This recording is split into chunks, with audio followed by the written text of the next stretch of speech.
ಅಕಾಡೆಮಿಯ ಸಿಇಒ ಆದ doctor M Ramesh ಅವರು, ನನ್ನ ಕಲೀಗು ಡಾಕ್ಟರ್ ಆನಂದ್ ಅವರು ಮತ್ತಿತರರಿದ್ದಾರೆ.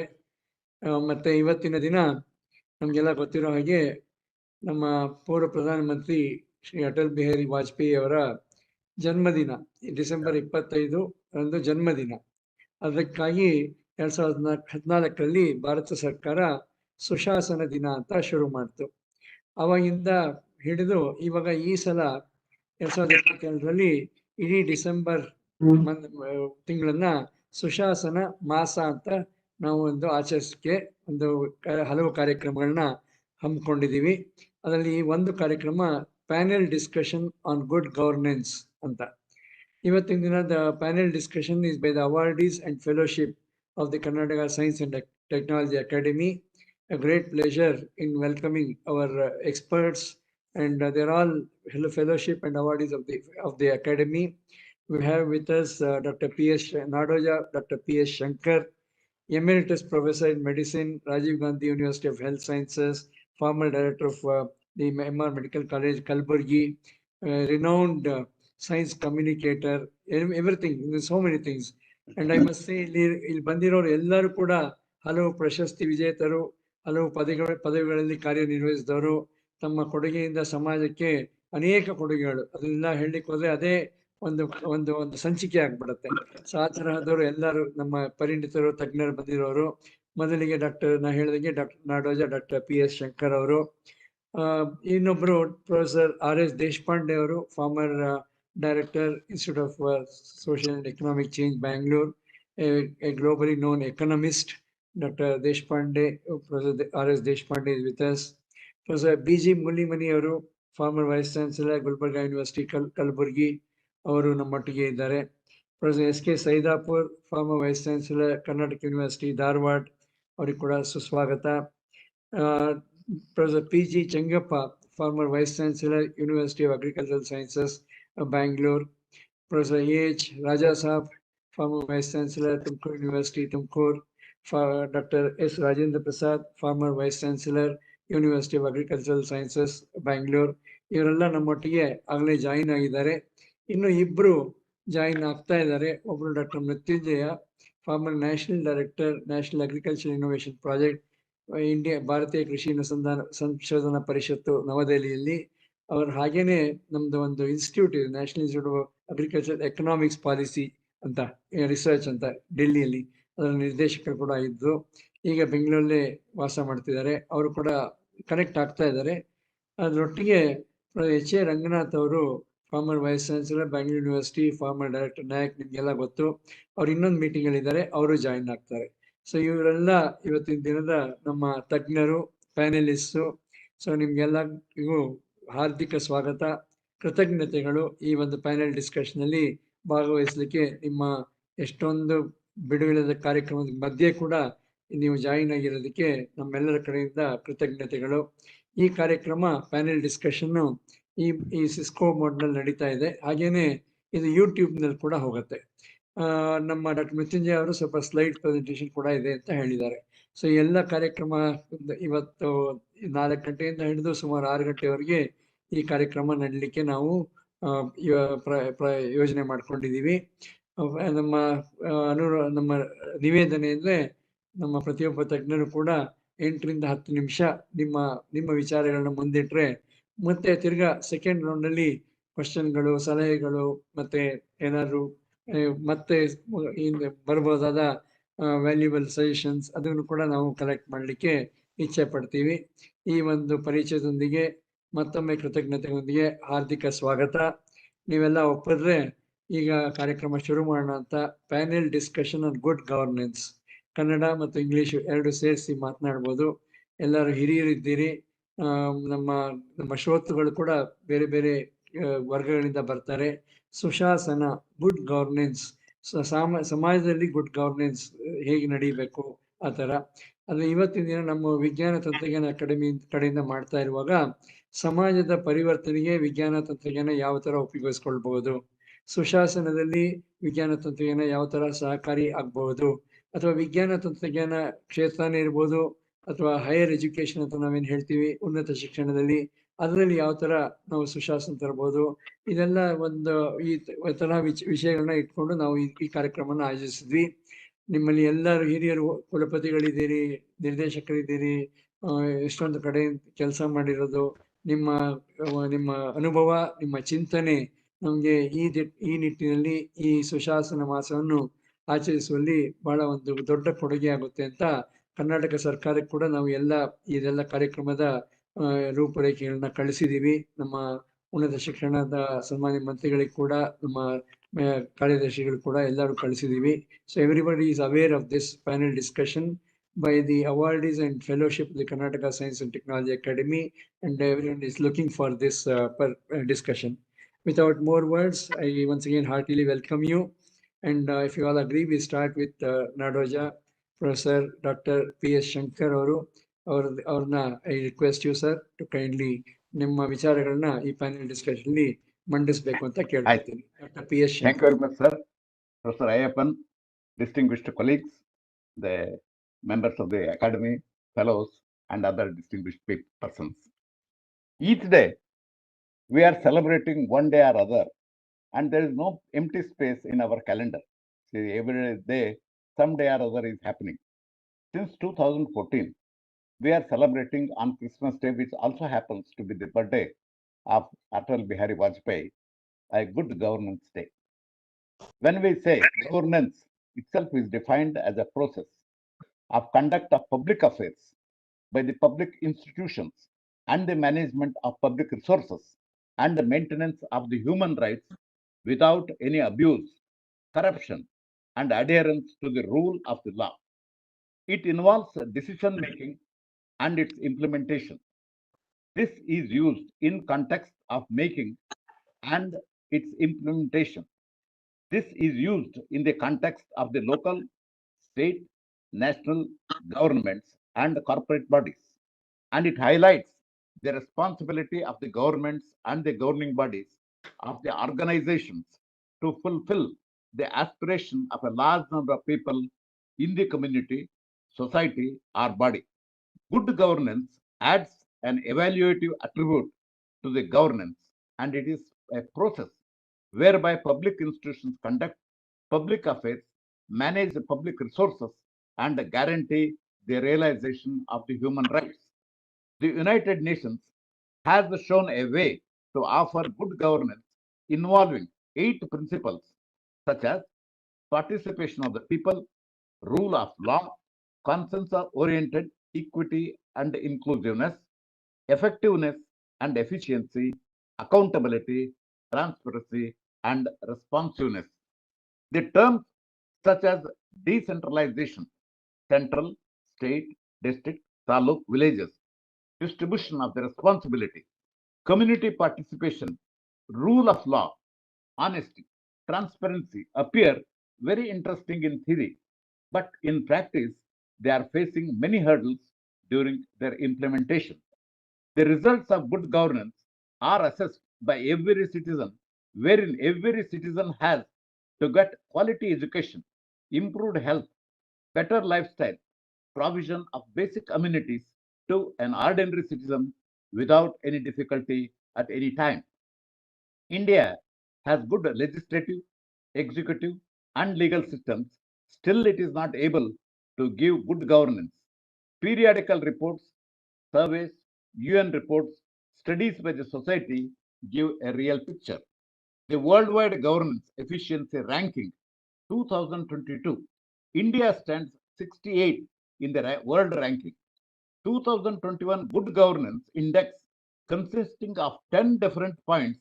Among the states in India, Karnataka has not stood first in any one of them. Take an example of the government is spending crores of rupees of money for the welfare of women and child. Still, malnutrition is rampant and women in reproductive ages are suffering from anemia. Big dams are built without any canals for the water to flow. School buildings are crumbling. Newly built roads are not motorable. The foundation of the education has to be laid from the primary level, but we are increasing the number of institutions of the higher education without any faculty. And we are stressing on the theoretical knowledge without any practical training. Implementation, needs of the community, improper utilization of the resources, defective planning, corruptions have come in the way of the alleviating the difficulties of people. The key attributes of good governance include transparency and responsibility. The words of Abraham Lincoln aimed to provide a government of the people, by the people, and for the people often reverberates in our mind. According to Naif al-Rodan, the Saudi philosopher and neuroscientist, good governance exhibits 8 characteristic features that include participation, equity and inclusiveness, accountability, transparency, separation of powers, free, independent and responsive media, government legitimacy, responsiveness, and the rule of law. Our planning and policies are defective. Take education. We have killed the basic sciences in the colleges. No student is coming to take to take forward the courses like basic sciences. Nobody is coming, and he opts for other professional courses, and he selects it a last item. And there is a huge rush for the professional courses, but the unemployment is increasing. There are 14,000 seats in engineering colleges are lying vacant this year, and colleges have been closed also, nearly 8 colleges. The engineering graduates are working in banks as clerical staff. We used to blame British that they are producing clerks. What are we doing now?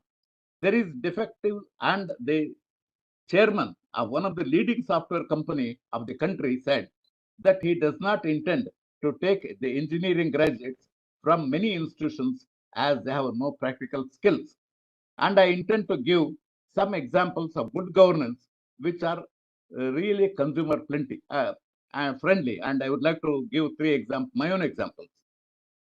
I was to travel from London to Victoria bus station to Edinburgh in 1969 and had booked a ticket by paying £3.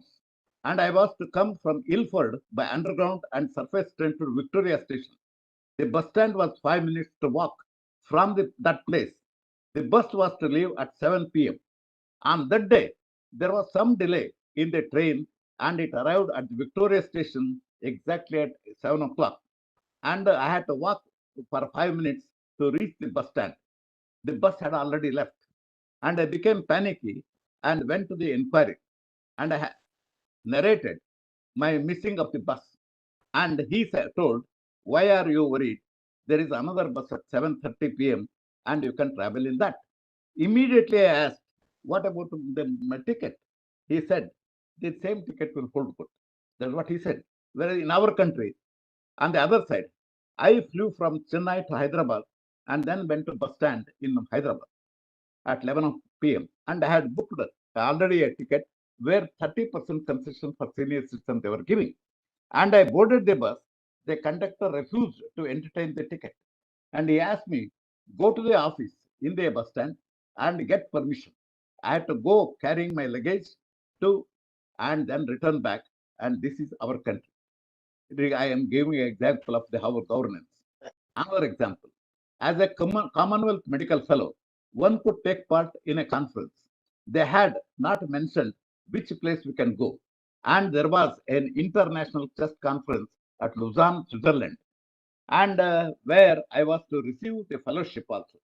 I went to Commonwealth Medical Commission and met the secretary, Mr. Charles Harris, and told my intention. He agreed, calculated the air travel, per diem expenditure, and gave a check. I visited the conference, but they never asked whether I went there or not. Here, we have to produce the ticket. Earlier, we used to sign a on the revenue stamp and then claim our TA. We read now and then about the roads and the raids unearthing large amount of gold, money, property. I wonder how they find time to manage the welfare of the people for which they are paid. All their time must be going to accumulate the illegal money and the property and its management. How can we provide a good governance? I was traveling from Nairobi to Mombasa in Kenya in 1972. The road was excellent as if a plane could land. I asked the driver how the roads are so nice, and he said it is the responsibility of the contractor to maintain it for 10 years as they have laid down. And he has to repair at a different places if the road has which is not laid properly. So they do the work properly, he said, and we are familiar with potholes in our country. So if I have given the experiences and this how our governance can improve, it's to throw a light on that I have spoken. Thank you very much. Thank you, sir. Thank you very much for quoting all your personal experiences and how good governance could be brought in. Thank you very much from all of us. Thank you. We'll come back to you in the second round for Yes, a quick round. Equal. Now we move Speak to up, yes. Professor R.S. Deshpande, former director of the ISEC Bangalore. I request you, sir, for your remarks. Good afternoon, and it's very nice that you have put me in deep water without knowing my swimming capabilities. So I started looking into it, and as usual, we get into internet initially, all the Western thoughts. So I got into a very wonderful paper by Kaufman and Carey. This is a World Bank research working paper 4370. I was so happy that I got something on governance and governance indicators. And what Shankar sir has listed out, they are very particularly listed out. But then I felt very happy that on the second section, first paragraph, the person writes the concept of governance is not new. A good governance is not new. Early discussions go back to at least 400 BC. And there I got the first shock. To the Arthashastra of Chanakya, a fascinating treatise on governance attributed to Kautilya, bracket, Chanakya, so thought to be the chief minister of the king in India. And then I thought that, where is that? Am I going round the clock? And I looked into the text, and fortunately, both the Sanskrit text as well as the English translation by Kangle. Professor Kangle was a professor of history of Mumbai University. I got it, and Professor Kangle very succinctly defined what is good governance as Kautilya is concerned. And Professor Kangle gives quite a few references. He gives Shukraniti. He starts with Bhishma's Shanti Parva, because when Bhishma fell down and Yudhishthira came to see him, Bhishma told how to run the government, and it's quite a bit long narration. Professor Kangle has translated it, because Sanskrit, I know Sanskrit, but not that much that I can make out things. He writes, good governance is the efficiency in administration, in managing administration with the given resources, something like definition of economics, vision, and reach the preset goals in the best welfare-oriented manner.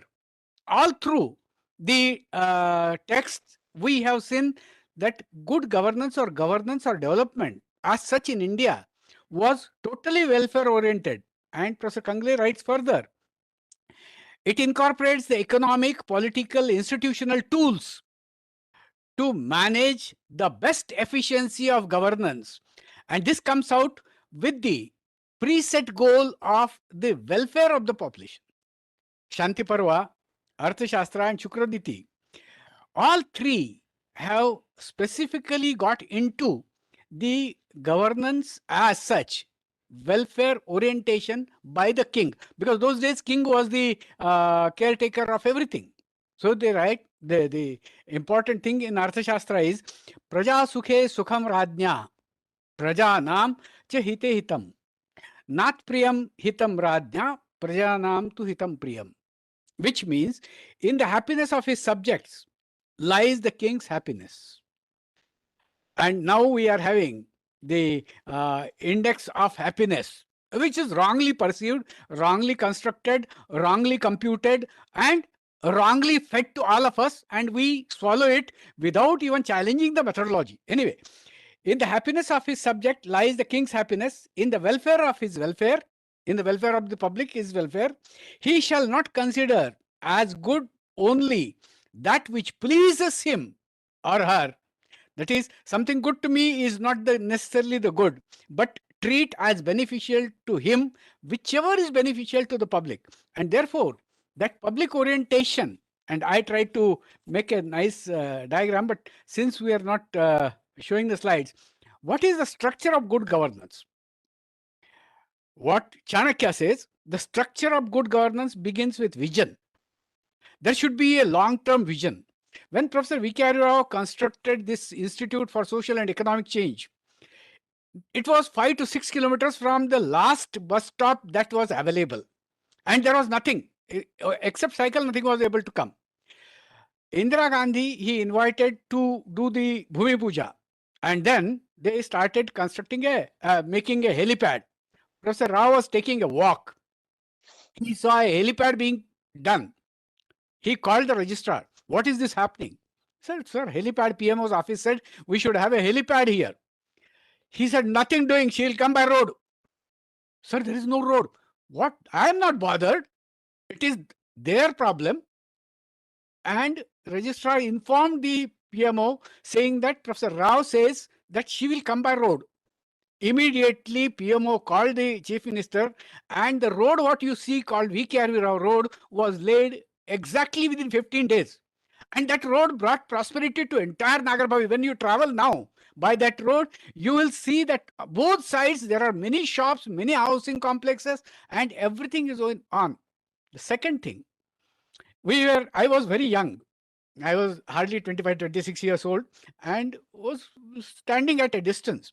The senior professors, one of the professors of public administration and political science, Professor Amal Ray, he was saying, Chacha Satya gaya hai, which means this old man has gone mad. Isko paisa mila hai, ye pani mein dal raha hai. He got money from the government and he is pouring it into water. 300-seat auditorium, 4 seminar halls, and there is no road to come. Even that road, how many people can come in an auto? 2 or 3. Pagal hai. I was listening. I did not feel very happy, but I was listening. Today, when you go to Isaac, and I went today, it is insufficient. And that is vision. So first thing is vision, then the path and resources. What is the path to travel this vision? And what are the resources I have? The two things are on two hands, and these have to be taken ahead. Thereafter, when I have the resources and the path decided, one gets into the rule of law. And rule of law is not necessarily the bylaws that we framed, Professor Chengappa and myself. It is not rule of law. Rule of law is the normative ethics that each one has to follow. Nobody has to be told that you have to come to the office from 9:30 to 5:30. They know it very well, that they must do the work. And that is normative ethics is the accompaniment throughout that path. And then comes the hurdles and efficiency. Efficiency is achieving the goal within the shortest time possible and within the least resources possible. Efficiency is time productivity, in other words. And then we come to the next, because as these things proceed, and Kautilya says, there onwards we come to the efforts, accountability, and non-corrupt practices. That is the last, before we reach the final welfare goal. Sir, it is fantastic that I am talking to the scientists, and in sciences, we have 8 basic tenets of science. 1, the objectivity. 2, replicability, universality, and predictability. These are first 4. Now, as far as good governance is concerned, objectivity is something which has to be molded as and when it is to be done. Suppose I was ill and I was admitted to hospital. Professor Rao said that whatever leave you want, you take it. I did not have leave because I was on temporary. But that is objectivity. Replicability is something repeated. One person is been given, another person is not given, is not the thing. It has to be same. It is not exactly. One An administrator has to look at the efficiency of the two decisions and take the proper decision. Predictability, it's very difficult to predict anything in governance. And the last one, universality. I would get back to sciences. There are, Shankar sir had said, there are quite a few indicators of good governance. I have made a small abbreviation called CREATE, C-R-E-A-T. CREATE. C is consensus. It should be consensus of the people who are involved. Collaboration, C is collaboration also. C is comprehension also. And C is communication also. All this consensus orientation, collaboration, comprehension, and communication. These are the important first stages. R, CR, is responsiveness. How responsive are the people? Then effectiveness and efficiency, equity and inclusivity. These are E, that is create, CRE. A is accountability, and we have least accountability as far as good governance is concerned. And last one is transparency or participation. I come to the sciences. This is something I would call it as a challenge to our methodology of titration. Because in titration, we mix particular things. Here, as Professor Shankar has said 12, here there are about 18. 18 components have to be titrated with each other, and there is only one institution for which this titration has to be effected. How much of each component has to be mixed, and how much I take it in the pipette in order to make the components exactly reactable so that I reach to the good governance. In the good governance, I think I have 1 minute, right? In the good governance, we have 4 challenges. That is, any institution, and all of you, all the vice chancellors will agree with me. In any group that you have led, in any group that you have been the leader of, there are 4 types of persons. There are dictators who would like their viewpoint only to go ahead, and you have to deal with them. There are adherers. They will sit in the meeting. Yes, yes, yes. These people will do their work and they will sit in the meeting as dumb people. Also, they will say, yes, sir, whatever you say is absolutely right, sir. Then there are splinters. Splinters are those who want to break. They will, something you say, sir, one question. Yes. What you have said is absolutely wrong. It is not in the rule book. Rule book number 3.2 says this, what you have said this. And there will be a commotion. These are splinters. And last one are simmerers. This is a very dangerous group, which all vice chancellors have faced. The simmerers are not on the face. They are not sin. They are sitting in the meeting. But they are doing their business quietly, simmering inside in order to spoil the entire broth. Sir, it's very nice that you have given me. I read into Shukraniti, and I would say that each one of us must read 2 things. One thing is Bhishma's dialogue with Yudhishthira about what is good governance. And good governance is far before 400 BC, we had good governance as a concept. That is something which is interesting. And beyond that is Shukraniti. Shukraniti tells everything. Niti is ethics. Everything that is required. And all those which have been listed as the fundamental things for good governance, they are in Shukraniti. Like Safalya Vardhana, D, DHI. That means vision, visionary. Ikshana, which means a superintendence, making the things proper. The Bausadhana is taking many resources and combining them together. Yatha Vibhavam is the resources to be distributed as per the marginal utility of the resources. We had sufficient with us and we have learnt a lot. Thank you, sir. It was a pleasure to read all this for you. Thank you. Thank you very much, Professor Deshpande.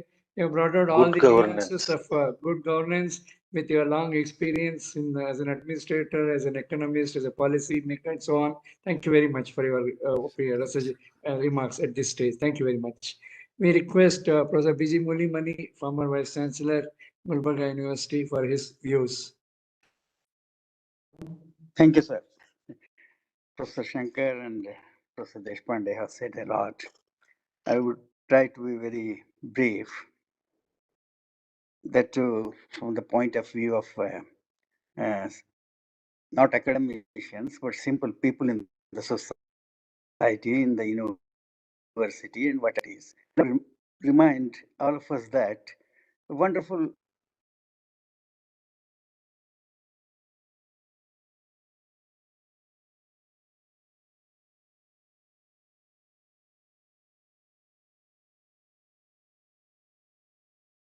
remember the former earlier Vice Chancellor of Calcutta University, Ashutosh Mukherjee, they broke the rules in the interest of academics, even about in the case of Ramanujan, when he didn't even appear or pass BSc 1, he was provided the research fellowship by the Vice Chancellor, the then Vice Chancellor. These are the kinds of persons who laid down what good governance means. Good governance nowadays, somehow it has reduced to vote banks, it has reduced to unions, whether it is the university, whether at the state level, whatever it is. And we have to think governance for India. India is a country of villages. We're always trying to follow West in the sense of multinationals, we bring their way of governance and all that. If you remember, this Professor Kalam, he always thought a good a good person who leads a leader is an integrator of people. Administrators need not be administrators, they should be facilitators. The other day, Narayan Murthy said, what we have today in India, there is no meritocracy, and all these people, so-called, IT, IAS, IPS, they are coming from coaching center persons. They are administrators. How can we have good administrators, good governance when they are coming out of coaching centers? In IAS, IPS, that last word is service. Where is the service? They want to be dictators. That is the kind of thing it is happening. And corruption, I don't have to say much. And what is needed is definitely, as earlier person said, decentralization of power. This what though we may be talking about knowledge or Ajnana Yuga, but it is a political yuga, day in, day out. Hardly we find any scientific temper, though it's a part of our constitution. If that scientific temper were there, we would not have had all the mess in any of the states on any of the issues. So we have to follow this meritocracy, less political interference, no question of vote banks, no question of unions, and because scientific thought is the common heritage of mankind that we have to understand.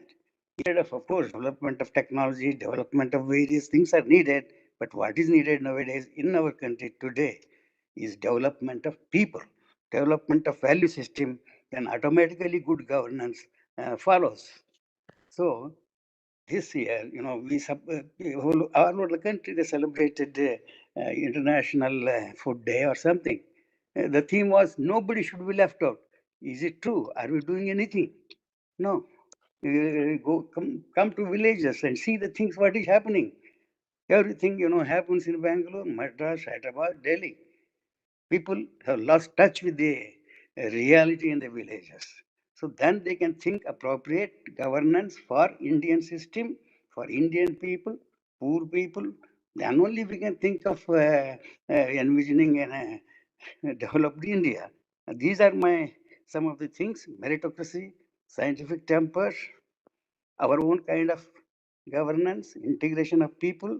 Things should be service, whether it's IAS, IPS. These are the things I think we need to concentrate on. That is development of the people through value system in educational institutions or in the society. Till that, I think what is happening in the world is happening here, and we are just kind of victims for that. Thank you, Professor. Thank you very much, sir, for very specific points of governance in the way forward. Thank you very much. We'll come back to you. I request Professor S.K. Saidapur, former Vice Chancellor, Karnataka University, Dharwad, for your views, please. Good evening, Dr. Ayappan and my very good senior friends here.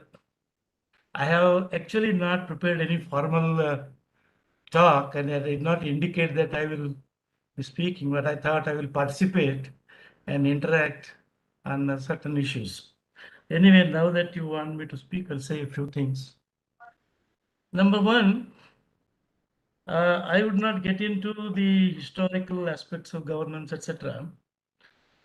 What I feel is now good governance is one of the key issues for running any smallest institution to the whole country. Good governance is a key issue. Wherever we have failed, it reflects failure of governance. If institutions have gone bad, it is failure of governance at various levels. Of course, it's not just at one level. Because any given institution is at a particular level, there are many institutions above them and below them also. So governance is the key issue. And as Professor Muliman said, this governance has to be institution specific also. We cannot make a general rules for all kinds of institutions, diverse institutions that a country has.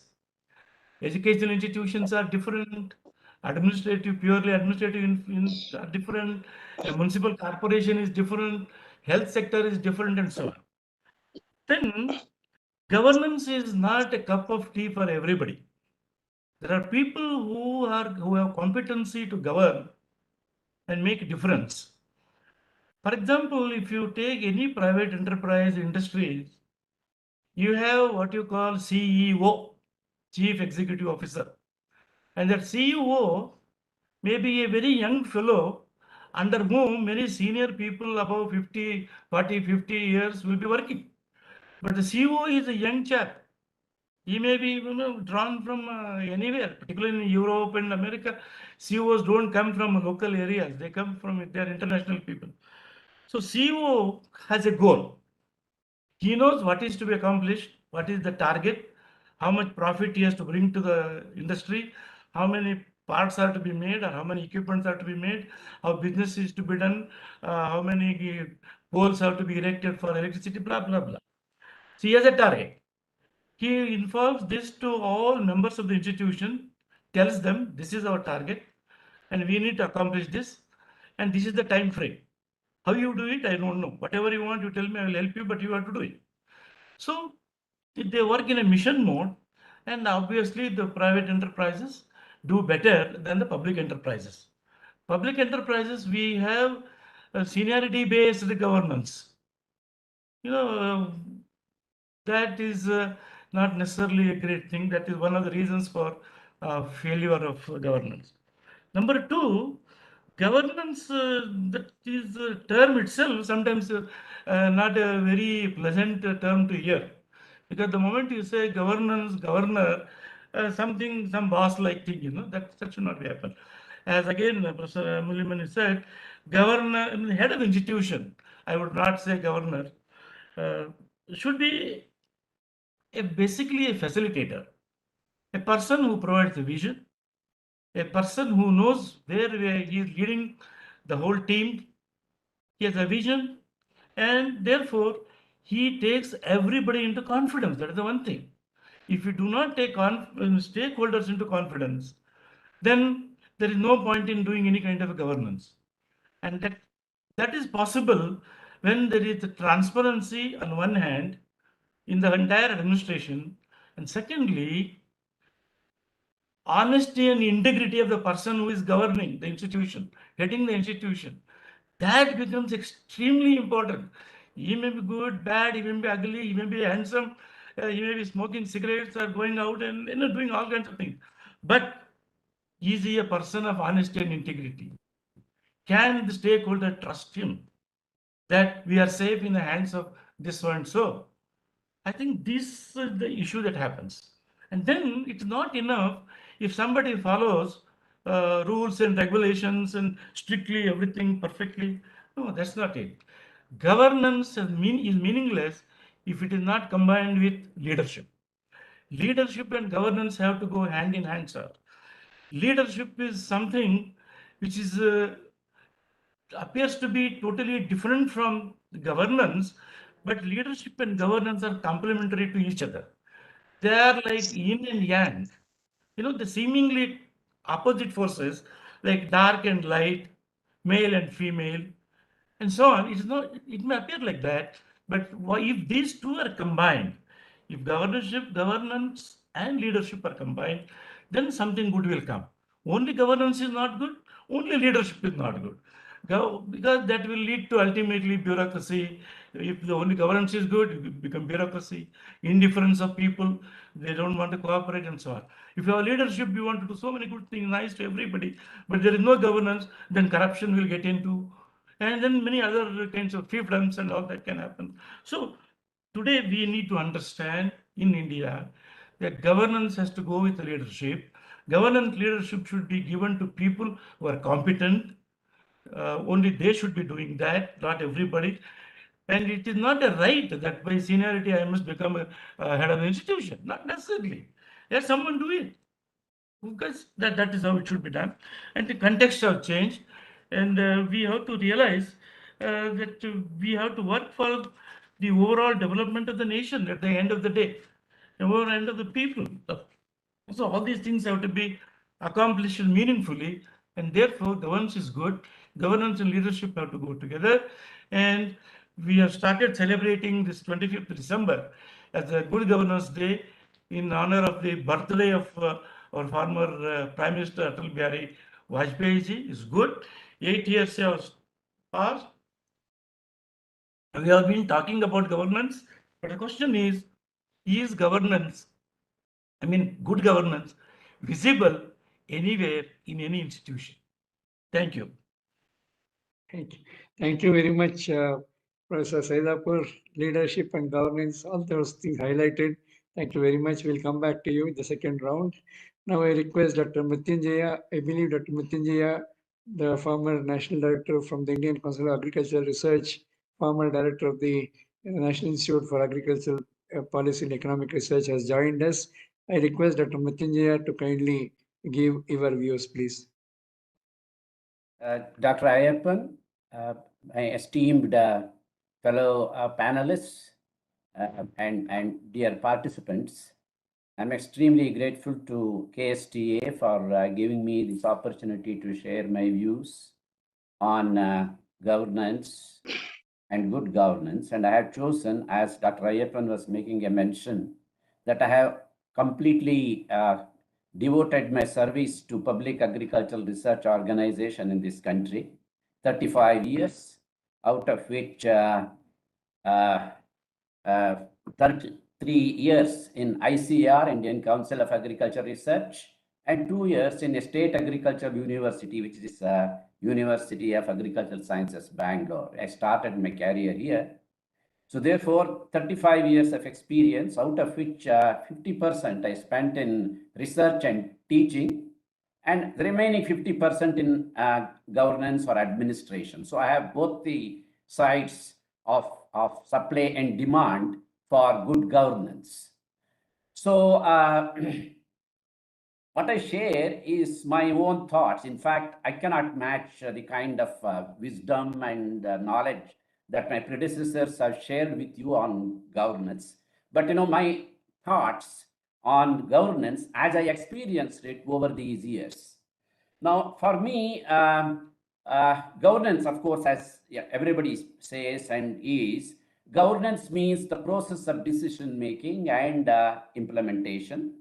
And obviously, good governance means the process of right decision making, faithful implementation, and learning from what has been implemented, and then their pluses and minuses, and follow up to fully and continuously realize intended benefits. I think this is what at least I gather from good governance. So good governance is a part of a value chain where each player contributes his own role to see that an input is converted into output, outcome, and impact or performance. So that's where, he is one of the players, a person who is having the responsibility of governance is one of the players in this value chain to convert input into impact.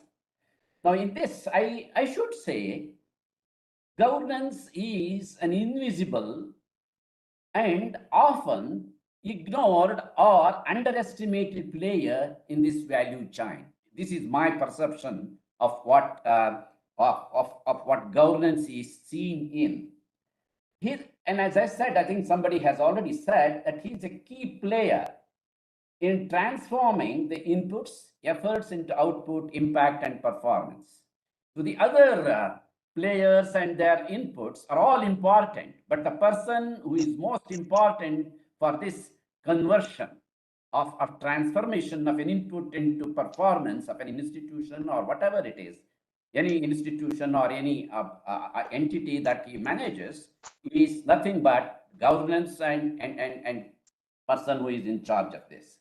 Now, here I should say the elements of good governance are already very well explained by my predecessors, and therefore I am not going. Participatory, consensus, accountability, transparency, responsiveness, effectiveness and efficiency, equitable and inclusive, and rule of law. All of them have been sufficiently explained, well explained, authoritatively explained by my predecessors. I am not going into them. Now, we have a national slogan on good governance in our country. I think our PM has coined this word, minimum government and maximum governance. Now, minimum refers to size of the government, in other words, and maximum refers to focus on good governance. So this is what I gather, and therefore this slogan encapsulates the kind of expectation, a minimum size government, but a maximum good governance to be provided. In other words, see why government is size of the government means. In fact, the size of the government is decided by public's expenditure as a percentage of GDP of a country. In governance parlance. So in India, we spend about 27% of GDP on public expenditure, and therefore we saw either the size of the government is 27%, whereas it is more than 50% in USA and European countries, and it is around same percent in China and these countries. In other words, we have, according to this kind of a definition of the size, we have a kind of a smaller government in size. But what I gather from literature is, but the size may not be desirable. The small size may not be desirable, but what is important is modernizing administration system and practices will make government effective, efficient, and responsive. Now, how to make this happen? The smaller size, in fact, in a country like ours, where the social expenditure is increasing, the size of the government per se may not be desirable, but what we have to bring in is the efficiency through modernizing administration system and practices with effective partnership, bringing other agents for providing public services like public-private partnership, or getting services done by the private sector for public use. I think these are all the ways in which we can bring down the size of the government in that sense, not the physical number. Now, that's what is the next slide, please. So now, as I said, I am using public agriculture research organizations, in agriculture. Now, I should say is under pressure because, governance gets the kind of a briefing from what the sector is about, and therefore it has to do accordingly. Now, the pressure is building up on agriculture, and therefore organizations have to respond, and therefore agriculture research organizations, as an input to better and higher output, need to respond to this. What is the pressure about? Now, we have to double income of our farmers by 2022. Now, sustainable agricultural development by 2030, no poverty, zero hunger. India is a most populous country. Our production has to increase by more than 70% in the next by 2050.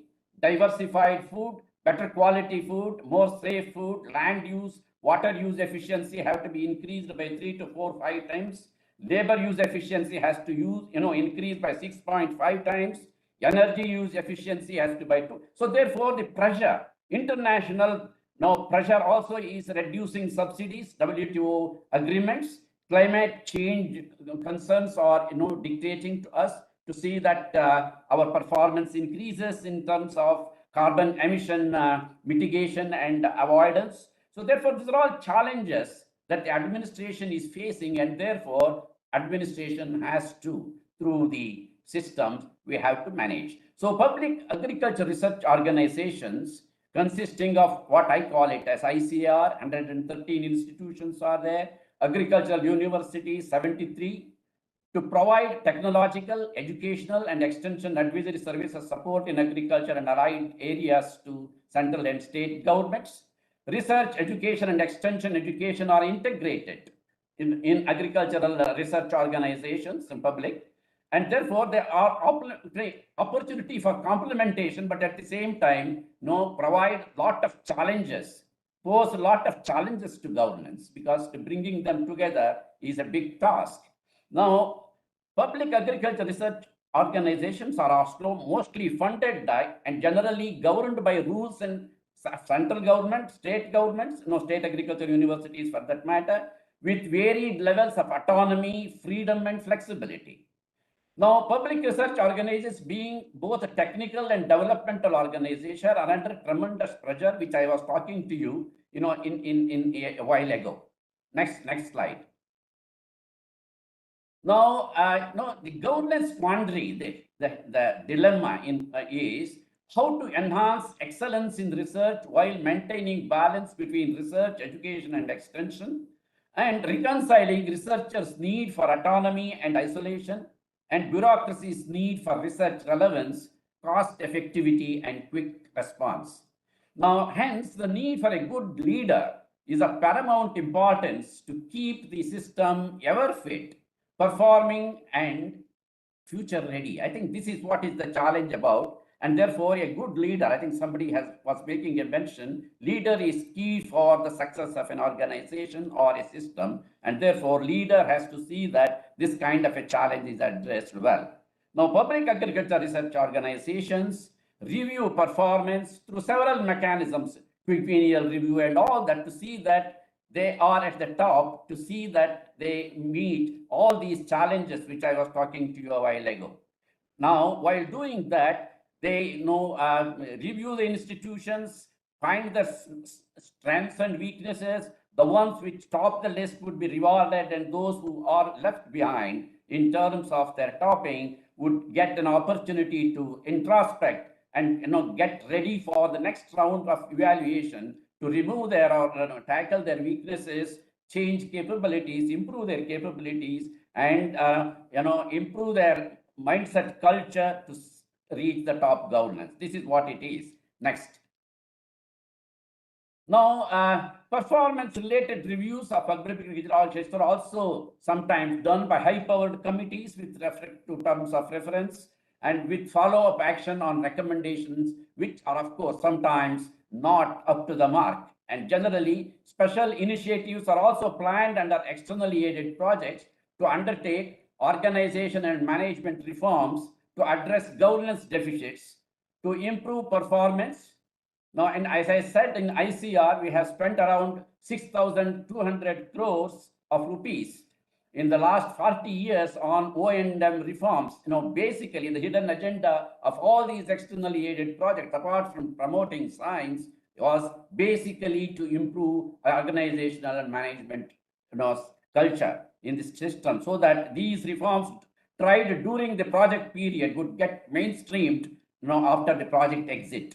Now, in general, all the reviews, reforms examine presence or otherwise of elements of good governance and suggest measures aiming at better performance with doubtful impact. As I said, all these reviews and then the reforms through externally aided project can only suggest, but actually the intention and the eagerness of the government and the setup, the system to implement them in letter and spirit left to the system, and therefore many a times these are followed during the project period, but subsequently they will be forgotten.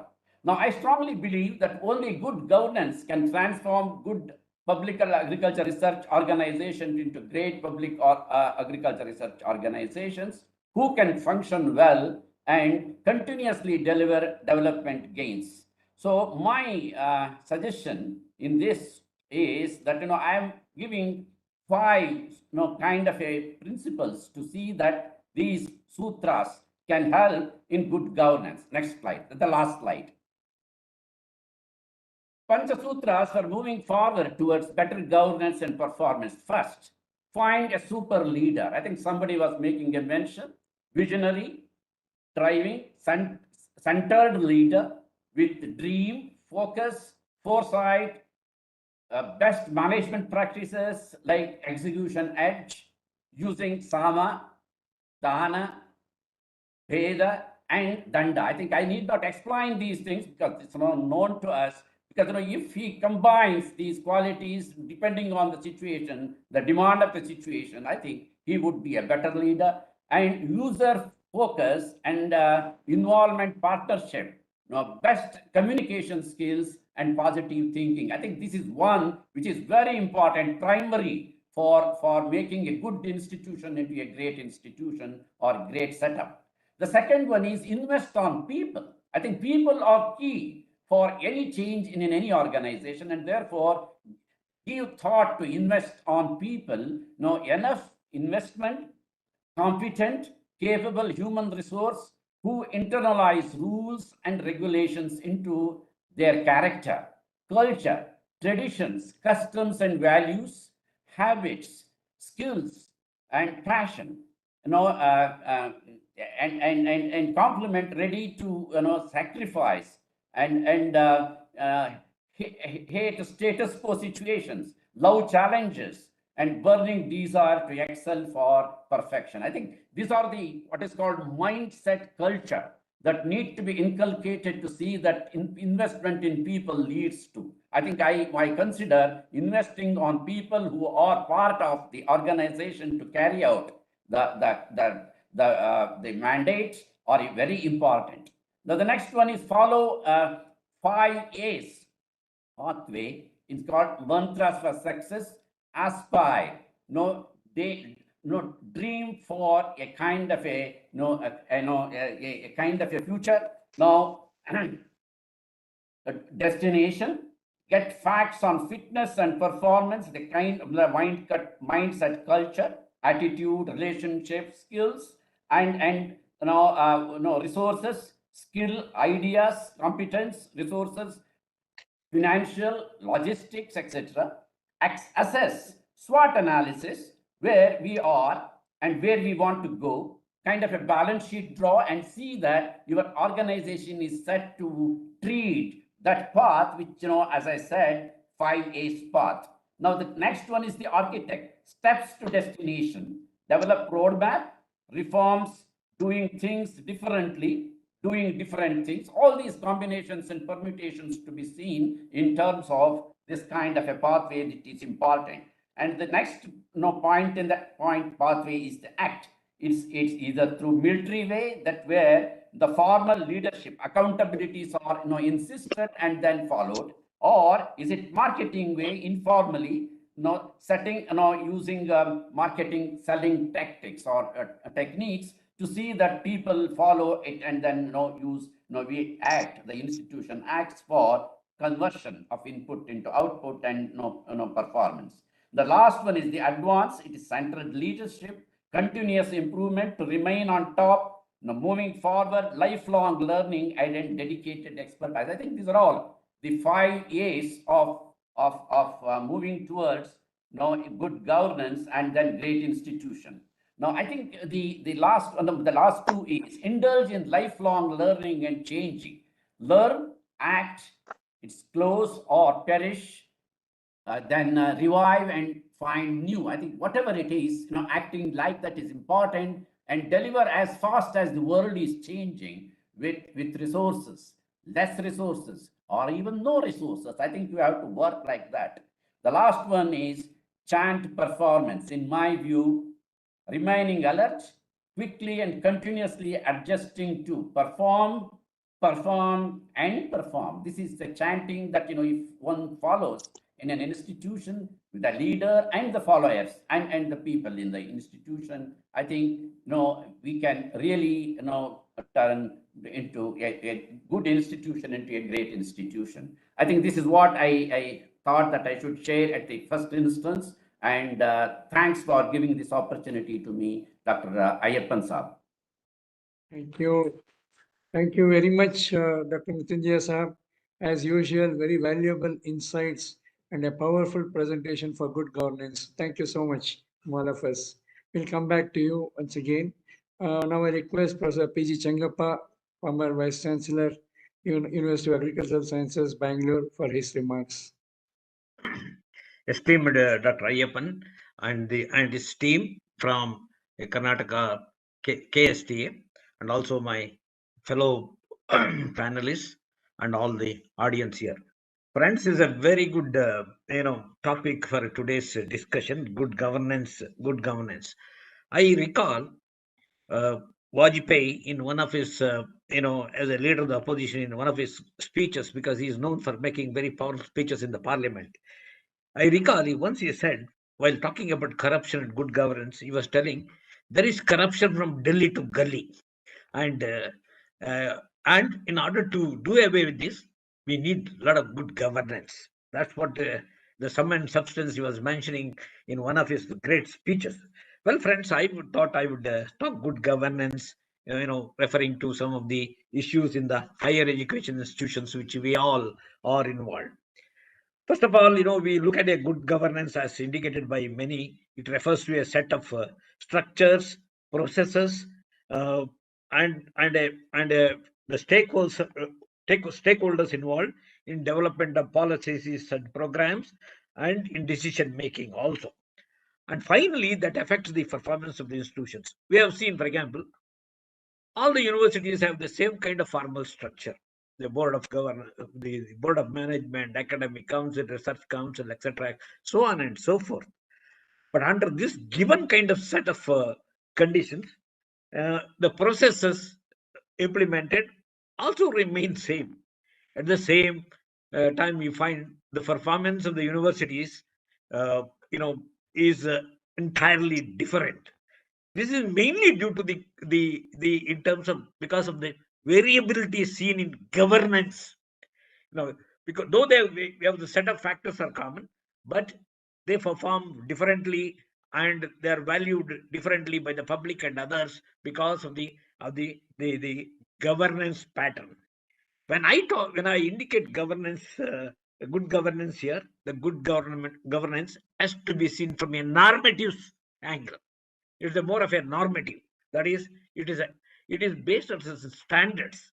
So if those standards or norms are achieved, then the good governance is achieved. So the first thing is we must look good governance from a normative angle. The second is we should look good governance from the point of view of a shared governance. For example, in management, we always use the word plural management. As somebody indicated, there are different kind of persons who are involved in administration, but we must see that there is a shared governance, so that the duties, responsibilities, etc., and are shared, and that leads to a much better output in terms of good governance.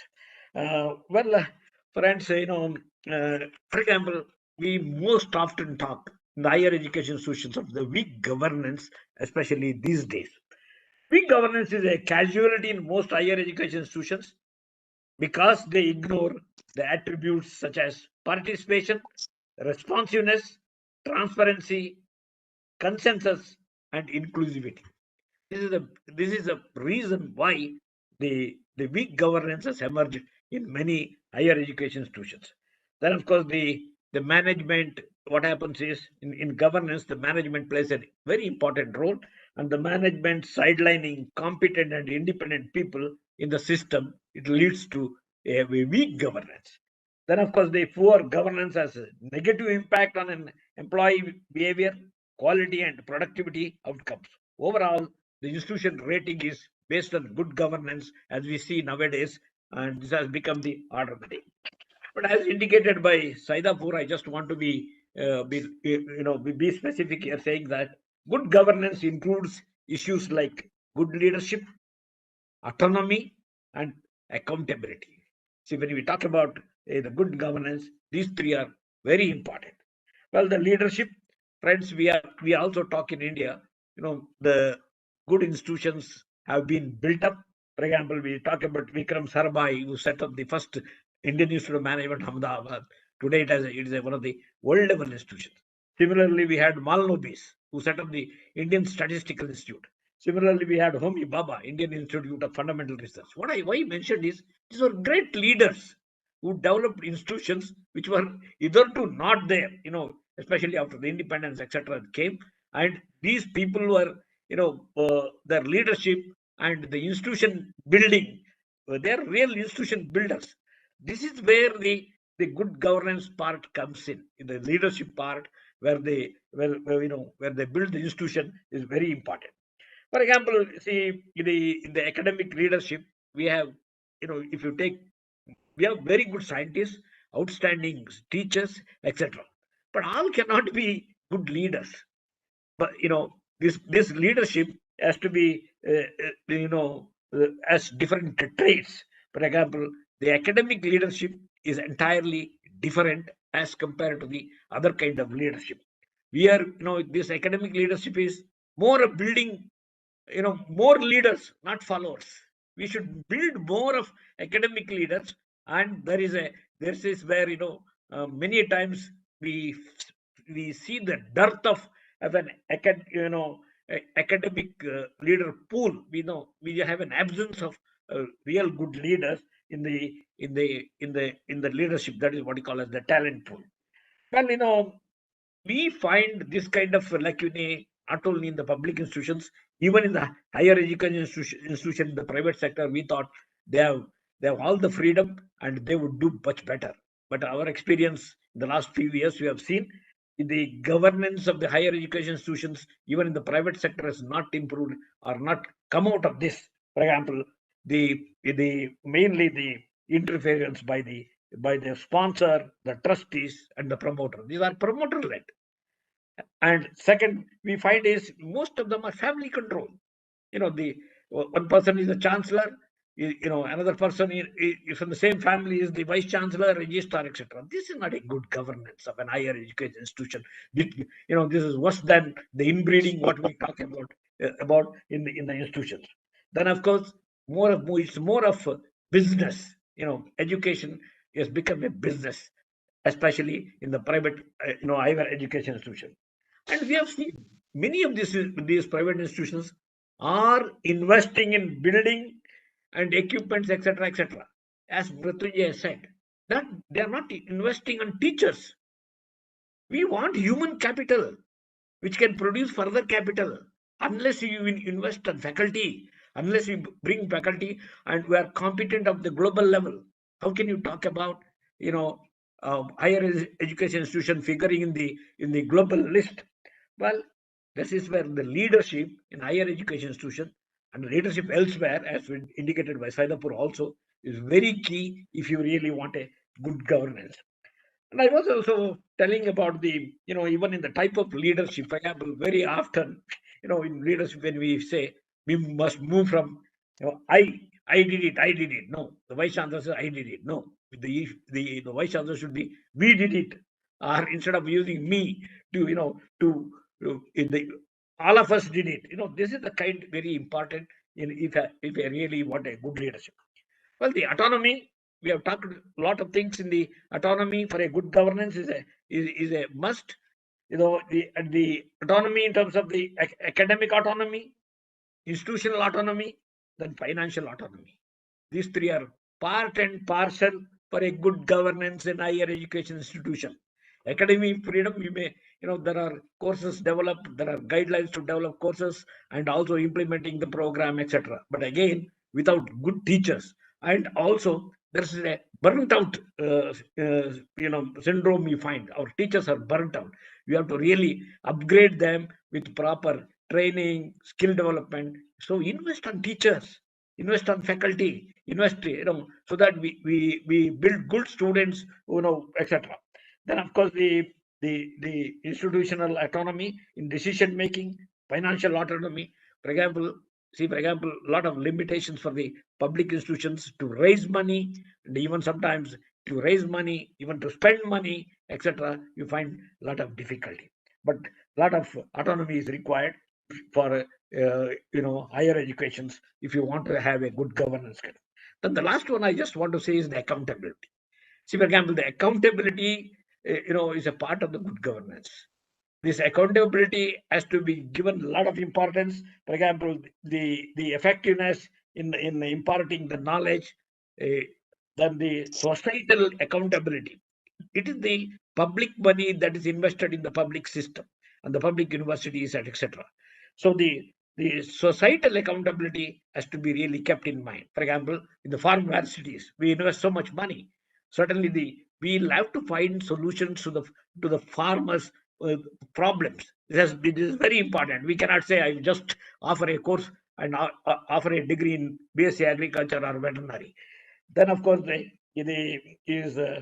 this nowadays a lot of environmental concerns have come in, and the accountability as in tackling this environmental issues has to be kept in mind. So I conclude saying that good governance is also is a function of leadership, autonomy, and accountability. Thank you, sir. Thank you very much, Brother Changappa. You have brought out your experience, as both an economist and an administrator and a person who managed such a large University of Agricultural Sciences, Bangalore. Thank you very much. I now request Dr. S. Rajendra Prasad, former Vice Chancellor of the University of Agricultural Sciences, Bangalore. He is the immediate past Vice Chancellor of the US Bangalore. Dr. S. Rajendra Prasad, please. Good evening to all of you, sir. Respected the Dr. Ayyappan sir, and all the respected the panelists, senior panelists. Of course, most of the people have given their experience and this one. Just I would like to quote one of the World Bank this one. In 1992, there was a report entitled "Government and Development," wherein they have defined what exactly the good governance. It says the manner in which the power is exercised in the management of the country's economic and social resources for the development. This is the definitions which share. But again, many people, the experts have mentioned about the characteristics of the good governance. Just I would like to share my experience with respect to each character, how we were functioning and how it is really matters during the governance. The first one is the participatory. This is the one which they mentioned. When it comes to the participatory, we have to take the different class of societies, people, and take their opinion, and it should be made decision making or the governance. It should be. Because one thing which I would like to mention here, during the seed processing, when I was a special officer seed, in the processing activities, one of the labor who was doing continuously, he mentioned, sir, why you spend so much time in other things? Why can't you introduce this particular section so that we can move it very fastly? Then I said, yes, exactly. So this is how the participatory approach from the bottom level, it's really helps us to have about the good governance. Then again, sir, rules of law. This is one of the things which we have the statutes and the acts under which we are maintaining meeting. But when it comes to the implementations, how exactly it should be, there is a comment. So as Dr. Changappa mentioned, we have all the foreign universities and everything. And, the process and the institutions and the actors, these things are there. When we want to get the efficient and effective things, here the institutions and the process are the same. But when it comes to the actors, how these actors, in the sense human resources, how we are going to really encash all the resources and make these, implementable or achieve the objectives. Here, one example I would like to mention here, as far as the governance is concerned. Sir, even the last week, the horticulture university teachers are going on strike because now when we were talking about the quality, scientists and the product in the institutions, as per the new guidelines, those who are appointed or selected after the 2006, they will come under new pension scheme. Yes, agreed.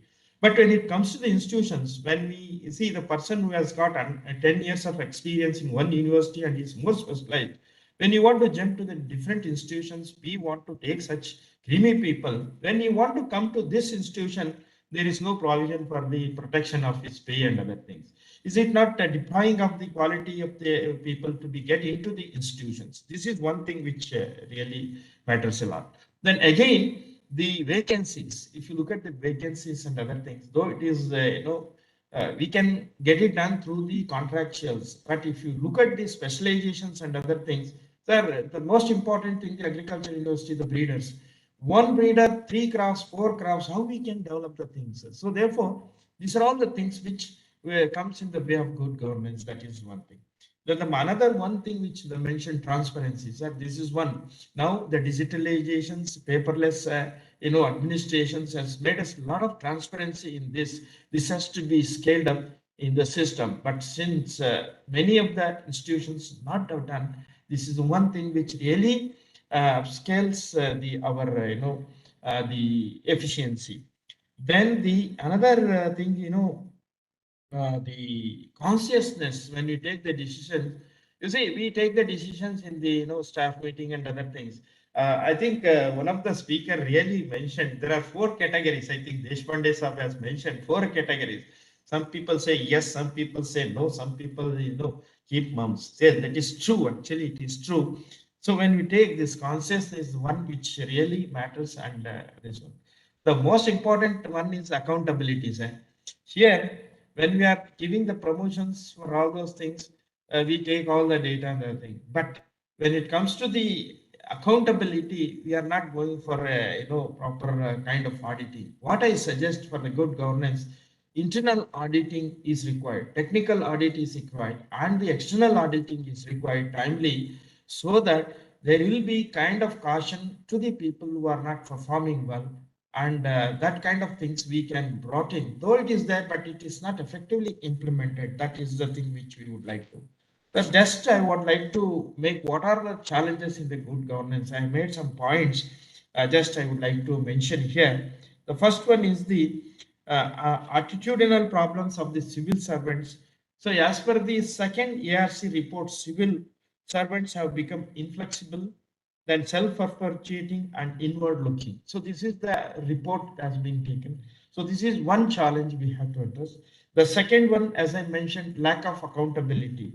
So you see, there are some people who are made some kind of mistakes and other things. When it comes to the kind of disciplinary action is concerned, it is not so effective. That may, so we are, a lot of leverage is being given. So that means the next person who is maybe is making the same kind of error or the mistake. Therefore, this is the one. Then red tapeism. So this is one. Bureaucratics have to be adhere to the rules and the procedures which are important for the good governance. However, sometimes these rules and the procedures are ill-conceived and cumbersome, and they do not serve the very purpose of their existence. This is one thing. This is one of the challenges. And also the low levels of the awareness of the rights and the duties of the citizens. This is one. Though very people who are doing their duties and the responsibility, they do it routinely, but they should understand what is my the duties and the responsibilities, and it should be done discharged very effectively, and most important is the honesty. So that is the one thing. Then ineffective implementation of the laws and the rules. This is there.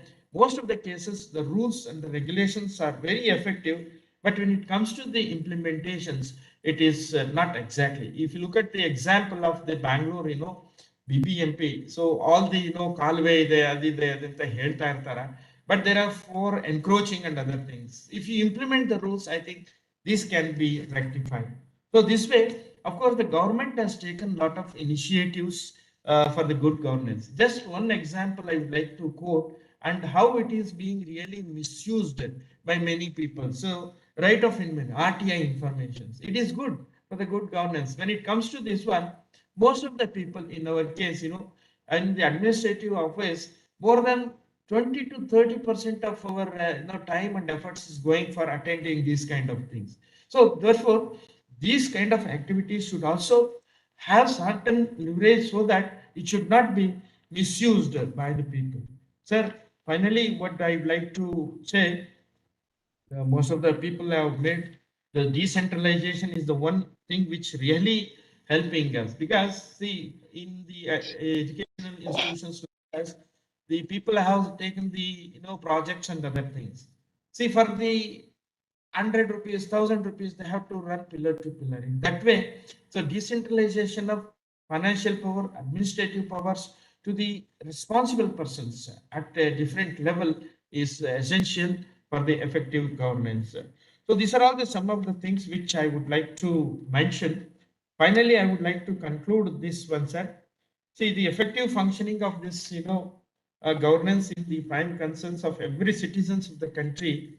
The citizens are ready to pay the price for the good services offered by the state, but it is required to transparent, accountable, and intelligible governance system, absolutely free from bias and prejudice. Sir, one thing which I would like to mention, even Dr. Changappa also mentioned, some of the Dr. Muthinjaya have also mentioned, PPP mode, that is public partnerships thing has to be, the part of the good governance. Why I'm telling, you look at this highways, so look at this.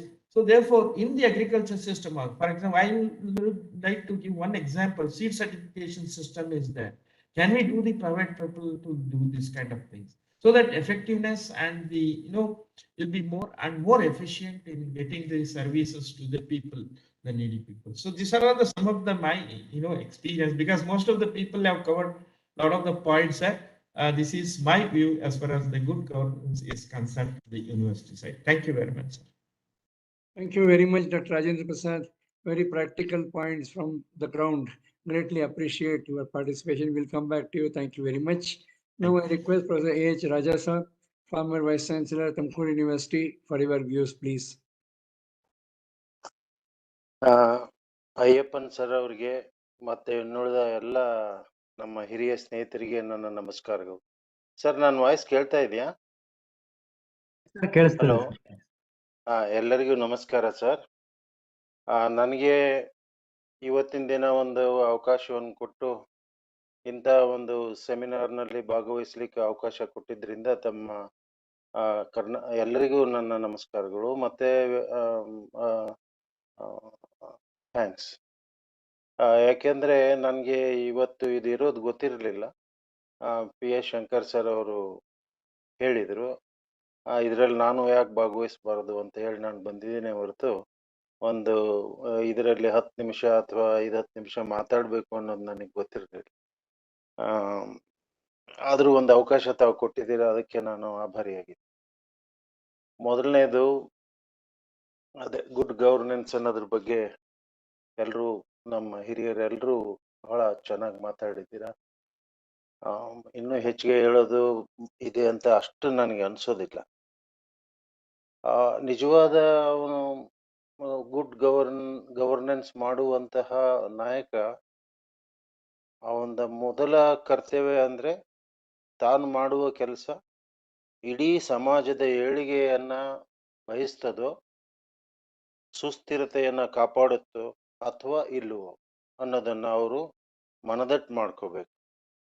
ಅದಕ್ಕೆ ತಕ್ಕನ ಹಾಗೆ governance ಆಡಳಿತವನ್ನ ಮಾಡಬೇಕಾಗುತ್ತೆ.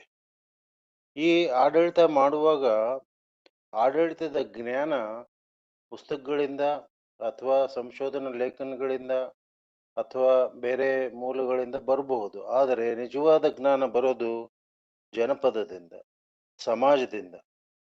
ಜನರು ಏನು ಬಯಸ್ತಾ ಇದ್ದಾರೆ, ಜನರಿಗೆ ಏನು ಅವಶ್ಯಕತೆ ಇದೆ, ಅವರ ವೆಲ್ಫೇರ್ಗೆ ಏನು ಮಾಡಬೇಕು, ಅದಕ್ಕೆ ತಕ್ಕನ ಹಾಗೆ ರೂಲ್ಸ್ ರೆಗ್ಯುಲೇಷನ್ಸ್ ಅನ್ನ ನಿರೂಪಣೆ ಮಾಡಬೇಕಾಗುತ್ತೆ, ಅವನ್ನ ಇಂಪ್ಲಿಮೆಂಟ್ ಮಾಡಬೇಕಾಗುತ್ತೆ. ಹಲವಾರು ಸಲ ನಾವು ಯೂನಿವರ್ಸಿಟಿ ಸಿಸ್ಟಮ್ನಲ್ಲೂ ರೂಲ್ಸ್ ಮಾಡುವಾಗ ಅಥವಾ ಅದು ಇಂಪ್ಲಿಮೆಂಟ್ ಮಾಡುವಾಗ ಕಷ್ಟಗಳನ್ನು ಅನುಭವಿಸಿದ್ದೀವಿ, ತೊಂದರೆಯನ್ನು ಅನುಭವಿಸಿದ್ದೀವಿ. ಆವಾಗ ರೂಲ್ಸ್ ಬಿಟ್ಟು ಕೆಲವು ವಿಷಯಗಳು ಇದ್ರೆ ನಮ್ಮಲ್ಲಿ ಒಂದು ಕಾಮನ್ ಸೆನ್ಸ್ ಅನ್ನೋದಿರುತ್ತೆ. ಆ ಕಾಮನ್ ಸೆನ್ಸ್ನಿಂದ ಗೊತ್ತಾಗುತ್ತೆ ಯಾವುದು ಸರಿ ಅಥವಾ ಯಾವುದು ತಪ್ಪು ಅನ್ನೋದು. ಆದ್ರಿಂದ ಆ ಒಂದು ಕಾಮನ್ ಸೆನ್ಸ್ ಅನ್ನ ಸರಿಯಾದ ರೀತಿಯಲ್ಲಿ ರೂಲ್ಸ್ಗಳಿಗೆ ಅಪ್ಲೈ ಮಾಡಿದಾಗ ಅದು ಸಮಾಜಕ್ಕೆ ಉಪಯೋಗ ಆಗುತ್ತೆ ಅಂತ ನಾನು ಭಾವಿಸ್ತೇನೆ. ಆನಂತರ ಈ ಗವರ್ನೆನ್ಸ್ ಅನ್ನೋದು ಒಂದು ಸಮುದಾಯಕ್ಕೆ ಸಂಬಂಧಪಟ್ಟದ್ದ. ಆ ಗವರ್ನೆನ್ಸಿನ ನಾಲೆಡ್ಜ್ ಕೆಲವರಿಗೆ ಅಷ್ಟೇ ಇರುತ್ತಾ ಅಥವಾ ಸಮಾಜದ ಎಲ್ಲ ಸಮುದಾಯಗಳಲ್ಲೂ ಕಾಂಪಿಟೇಟಿವ್ ಆದ ಜನಗಳು ಇರ್ತಾರ ಅನ್ನೋದು ಎರಡನೇ ವಿಷಯ. ಸಮಾಜದಲ್ಲಿ ಎಲ್ಲ ಸಮುದಾಯದಲ್ಲೂ ಟ್ಯಾಲೆಂಟೆಡ್ ಪೀಪಲ್ ಇರ್ತಾರೆ, ಜ್ಞಾನಿಗಳು ಇರ್ತಾರೆ. ಅವರುಗಳನ್ನ ಉಪಯೋಗಿಸ್ಕೊಂಡು ಗುಡ್ ಗವರ್ನೆನ್ಸ್ ಮಾಡಬೇಕು ಅನ್ನೋದು ಒಂದು ಒಳ್ಳೆಯ ಭಾವನೆ. ಅದರ ಬದಲಾಗಿ ಇವರೇ ನಿಜವಾದ ಜ್ಞಾನಿಗಳು ಅಂತ ನಾವು ಯಾವುದೋ ಒಂದು ಸಮುದಾಯಕ್ಕೆ ಬಹಳ ಇಂಪಾರ್ಟೆನ್ಸ್ ಕೊಟ್ಟಾಗ ಬಹಳಷ್ಟು ಅನಾಹುತಗಳು ಸಹ ಆಗ್ತದೆ ಅಂತ ನಾನು ನಂಬ್ತೀನಿ. ಅಂದ್ರೆ ಗವರ್ನೆನ್ಸ್ ಎಲ್ಲರನ್ನೂ ಒಳಗೊಂಡಿರ್ಬೇಕು. ಇದನ್ನ ತಾವೆಲ್ಲರೂ ಬಹಳಷ್ಟು ವಿವರವಾಗಿ ಹೇಳಿದಿರಿ. ಆ ನಂತರ ಅದಕ್ಕೆ ನಾವು ಇನ್ಕ್ಲೂಸಿವ್ನೆಸ್ ಡಿಸೆಂಟ್ರಲೈಸೇಷನ್ ಅಂತ ಹೇಳ್ತೀವಿ. ಅದು ಮಾಡುವಾಗ ಜನರನ್ನ ವಿಶ್ವಾಸಕ್ಕೆ ತಗೊಳ್ಳಿ. ಜನಗಳು ಹೇಳ್ತಾರೆ ಯಾವುದು ಸರಿ ಯಾವುದು ಅಲ್ಲ ಅಂತ ಹೇಳಿ. ಅದು ನಮ್ಮ ರೂಲ್ಸ್ ರೆಗ್ಯುಲೇಷನ್ ಫ್ರೇಮ್ ವರ್ಕ್ ನಲ್ಲಿ ತಗೊಂಡು ಬಂದು ಆ ರೀತಿಯಾದಂತಹ ಕೆಲಸವನ್ನ ಮಾಡಬೇಕಾಗುತ್ತೆ. ಆಮೇಲೆ ಗವರ್ನೆನ್ಸ್ ಮಾಡುವಂತಹ ನಾಯಕ ಅಥವಾ ಲೀಡರ್ ಅಥವಾ ಒಬ್ಬ ಅಡ್ಮಿನಿಸ್ಟ್ರೇಟರ್ ಕೆಲವು ಗುಣಗಳು ಅವರಲ್ಲಿ ಇರ್ಬೇಕಾಗುತ್ತೆ. ಅವನು ಮಾಡೋದೊಂದು, ಯೋಚನೆ ಮಾಡೋದೊಂದು, ಬದುಕೋ ರೀತಿ ಒಂದು ಅಂದ್ರೆ ಜನಗಳು ಅವರನ್ನು ನಂಬೋದಿಲ್ಲ. ಅವರು ನಿಸ್ವಾರ್ಥಿಗಳಾಗಿರ್ಬೇಕು. ಮೊದಲು ಸರಳವಾಗಿ ಬದುಕಬೇಕು, ಕಷ್ಟಪಟ್ಟು ದುಡಿಬೇಕು. ಎಲ್ಲಕ್ಕಿಂತ ಮಿಗಿಲಾಗಿ ಅವರಿಗೆ ಅವರ ಪೊಸಿಷನ್ನಿನ ಅಹಂ ಇರಬಾರ್ದು. ಈ ಅಹಂ ಅನ್ನೋದು ಎಲ್ಲಾ ರೀತಿಯ ಡ್ಯಾಮೇಜ್ ಅನ್ನು ವ್ಯವಸ್ಥೆಗೆ ಮತ್ತು ಸಮಾಜಕ್ಕೆ ಮಾಡುತ್ತೆ. ಮತ್ತೊಂದು ಲೀಡರ್ಶಿಪ್ ಕ್ವಾಲಿಟಿ ಏನು ಅಂದ್ರೆ, ನಿಮ್ಮ ಸಬಾರ್ಡಿನೇಟ್ಸ್ ಅಥವಾ ನಿಮ್ಮ ಆಫೀಸ್ನಲ್ಲಿ ಅಥವಾ ವಿದ್ಯಾರ್ಥಿಗಳು, ಸಮಾಜ ಏನ್ ಬೇಕಾಗಿದೆ ಅಂತ ಕೇಳೋದಕ್ಕಿಂತ ಮೊದಲೇ ತಿಳ್ಕೊಳ್ಬೇಕು. ಬೇರೆಯವರು ಬಾಯ್ಬಿಟ್ಟು ಕೇಳೋದಕ್ಕಿಂತ ಮೊದಲು ಅವ್ರ ಮೈಂಡ್ನಲ್ಲಿ ಏನಿದೆ ಅಂತ ಅರ್ಥ ಮಾಡಿಕೊಂಡು, ಅವರ ಅವಶ್ಯಕತೆ ಏನಿದೆ ಅಂತ ಅರ್ಥ ಮಾಡಿಕೊಂಡು ಆ ಪ್ರಕಾರವಾಗಿ ಈ ಆಡಳಿತವನ್ನು ನಡೆಸೋನು ನಿಜವಾದ ಆಡಳಿತಗಾರ ಆಗ್ತಾನೆ. ಕೆಲವು ಸಲ ನಾವು ಯೋಚನೆ ಮಾಡ್ತೀವಿ, ಇತ್ತೀಚೆಗೆ ನಾನು ಜಾಸ್ತಿ ಯೋಚನೆ ಮಾಡಿ, ದೇಶ ಅಂದ್ರೆ ಏನು? ಇತ್ತೀಚೆಗೆ ಆ ಶಬ್ದನೂ ನಾವು ಬಹಳ ಕೇಳ್ತಾ ಇದ್ದೀವಿ. ದೇಶ ಅಂದ್ರೆ ಏನು? ದೇಶ ಅಂದ್ರೆ ಒಂದು ಭೂಮಿನ, ನಿರ್ದಿಷ್ಟ ಇದಿರೋ ಭೂಮಿನ, ಟೆರಿಟರಿ ಇರೋ ಭೂಮಿನ, ಅಥವಾ ಜನ. ನಮ್ಮ ದೃಷ್ಟಿನಲ್ಲಿ ದೇಶ ಅಂದ್ರೆ ಜನ. ಜನರಲ್ಲಿ ನಾವೆಲ್ಲರೂ ಒಂದು ಸಮಾಜದವರು, ಅಥವಾ ನಾವು ಒಂದು ಗ್ರೂಪ್, ಅಥವಾ ನಾವು ಒಂದು ಟೆರಿಟರಿನಲ್ಲಿ ಬದುಕ್ತಾ ಇದ್ದೀವಿ ಅನ್ನೋದು ಅವ್ರ ಮನಸ್ಸಿನಲ್ಲಿ ಇರ್ಬೇಕು. ಆವಾಗ ರಾಷ್ಟ್ರೀಯತೆ ಅನ್ನೋದು ಬೆಳಿಲಿಕ್ಕೆ ಕಾರಣವಾಗುತ್ತೆ. ಜನರ ಒಳಿತನ್ನು ಬಯಸದೆ ದೇಶವನ್ನು ಕಟ್ತೀನಿ ಅಂದ್ರೆ ಅದು ಒಂದು ಹುಸಿ ಯೋಚನೆ ಅಂತ ನಾನು ಯೋಚನೆ ಮಾಡ್ತಾ ಇದ್ದೀನಿ. ಆಮೇಲೆ ಲೀಡರ್ಶಿಪ್, ರಿಯಲ್ ಗವರ್ನೆನ್ಸ್ ಯಾವಾಗ ಬರುತ್ತೆ ಅಂದ್ರೆ ಸ್ವ ವಿಮರ್ಶೆ, ಸೆಲ್ಫ್ ಕ್ರಿಟಿಸಿಸಮ್. ಅವರು ಮನೆಗೆ ಹೋದ್ಮೇಲೆ ಯೋಚನೆ ಮಾಡ್ಬೇಕು, ಇವತ್ತು ಇಷ್ಟು ಕೆಲಸ ಮಾಡಿದ್ದು ಇದರಲ್ಲಿ ರೂಲ್ಸ್ ಪ್ರಕಾರ ಎಲ್ಲವೂ ಇದ್ದಾವ ಇಲ್ವಾ, ಇವು ಸಮಾಜಕ್ಕೆ ಒಳ್ಳೇದಾಗ್ತಾ ಇದೆಯೋ ಇಲ್ವೋ, ನಾನು ಅವರಿಗಾಗಿ ಬದುಕ್ತಾ ಇದ್ದೀನೋ ಇಲ್ವೋ, ಒಳ್ಳೆ ಕೆಲಸ ಮಾಡಿದ್ನೋ ಕೆಟ್ಟ ಕೆಲಸ ಮಾಡಿದ್ನೋ. ಈ ಸ್ವ ವಿಮರ್ಶೆ ಅನ್ನೋದಿದೆಯಲ್ಲ, ಅದೇ ರೀತಿ ಸೆಲ್ಫ್ ಡಿಸಿಪ್ಲಿನ್. ಪ್ರತಿಯೊಬ್ಬರಲ್ಲೂ ಸೆಲ್ಫ್ ಡಿಸಿಪ್ಲಿನ್ ಇರ್ಬೇಕು. ನಮ್ಮ ಸ್ಟಾಫ್ ವೈಸ್ ಚಾನ್ಸಲರ್ ಆಫೀಸ್ನಲ್ಲಿದ್ದಾರೆ ಅಂತ ಇವತ್ತು ಕೆಲಸ ಮಾಡೋದು, ವೈಸ್ ಚಾನ್ಸಲರ್ ಇಲ್ಲದೆ ಇದ್ರೆ ಅವತ್ತು ಬಂಕ್ ಮಾಡೋದು, ಅದು ಸಾಧ್ಯನೇ. ಅದರಿಂದ it is a lower level of performance. ಬೇರೆಯವ್ರಿಗಾಗಿ ಬದುಕೋದಲ್ಲ, ತನಿಗಾಗಿ ಬದುಕಬೇಕು, ತನ್ನ ಏಳಿಗೆಗಾಗಿ ಬದುಕಬೇಕು. ಅಂದರೆ ರೈಟ್ ಡೈರೆಕ್ಷನ್. ಅಂದರೆ self discipline is very important. ಗಾಂಧೀಜಿಯವರು ಅದಕ್ಕೆ ಹೇಳಿದ್ದಾರೆ, ನನ್ನ ಜೀವನವೇ ನನ್ನ ಸಂದೇಶ, my life is my message, ಬೇರೆ ಏನೂ ಇಲ್ಲ. ಆ ರೀತಿ ಎಷ್ಟು ಜನ ನಮ್ಮ ಆಡಳಿತಗಾರರು ಬದುಕಿದ್ದಾರೆ, ಇಲ್ಲಿವರೆಗೂ ಬದುಕ್ತಾ ಇದ್ದಾರೆ. ಆಮೇಲೆ ಗಾಂಧೀಜಿಯವರು ಹೇಳಿದ್ರು ಗ್ರಾಮ ಸ್ವರಾಜ್ಯ, ಸೆಲ್ಫ್ ಗವರ್ನೆನ್ಸ್. ಪ್ರತಿಯೊಂದು ಹಳ್ಳಿಯು ಸೆಲ್ಫ್ ಗವರ್ನೆನ್ಸ್ ಮಾಡ್ಕೊಳ್ಬೇಕು, ಗ್ರಾಮ ಸ್ವರಾಜ್ಯ. ಬಹಳ ಗ್ರೇಟ್ ಥಾಟ್ ಅದು. ಅದನ್ನ ನಮ್ಮ ನಜೀರ್ ಸಾಬ್ ಅವರು, ರಾಮಕೃಷ್ಣ ಹೆಗಡೆ ಅವರು ಚೀಫ್ ಮಿನಿಸ್ಟರ್ ಇರುವಾಗ ಪಂಚಾಯತ್ ರಾಜ್ ಮತ್ತು ಗ್ರಾಮೀಣ ಅಭಿವೃದ್ಧಿ ಮಾಡಿದ್ರು. ಅದನ್ನ ಆಕ್ಟ್ ಅನ್ನೇ ತಗೊಂಡು ಅದು ಕಾನೂನು ಆಯ್ತು. ಈಗ ಅದರದ್ದು ಆ ಕಾನೂನಿನ ಉದ್ದೇಶಗಳು, ವಿವರಗಳು ಬಹಳಷ್ಟು ಉನ್ನತ ಮಟ್ಟದವು ಇದ್ದಾವೆ. ಆದ್ರೆ ಆಗಿದ್ದೇನು? ಇದು ಪ್ರಶ್ನೆ ನಮಗೆ. ಮತ್ತೆ ಈಗ ಗವರ್ನೆನ್ಸ್ ಬಗ್ಗೆ ನವೋದಯದ ಯೋಚನೆ ಬೇಕಾಗಿದೆ. ನವೋದಯ ಅಂದ್ರೆ ರೆನೈಸಾನ್ಸ್. ಯಾವಾಗ ನಮ್ಮ ಸಾಹಿತ್ಯ ಒಂದು ಕಾಲಘಟ್ಟದಲ್ಲಿ ನಿಂತ ನೀರಾಗಿತ್ತು, ಇಂಡಿಯಾದಲ್ಲಿ ಆಸ್ ವೆಲ್ ಆಸ್ ಯುರೋಪ್ನಲ್ಲೂ ಸಹ ಸಾಹಿತ್ಯ ಪ್ರೋಗ್ರೆಸಿವ್ ಆಗಿ ಇರ್ಲಿಲ್ವೋ, ನಿಂತ ನೀರಾಗಿತ್ತು. ಯಾವುದೇ ಒಂದು ಪಟ್ಟಬದ್ಧ ಹಿತಾಸಕ್ತಿಗಾಗಿ ಸಾಹಿತ್ಯ ಸೃಷ್ಟಿಯಾಗಿತ್ತು, ಹೊಸ ಸಾಹಿತ್ಯ ಹುಟ್ಕೊಳ್ತು. ಅದಕ್ಕೆ ನಾವು ನವೋದಯ ಸಾಹಿತ್ಯ ಅಂತೀವಿ.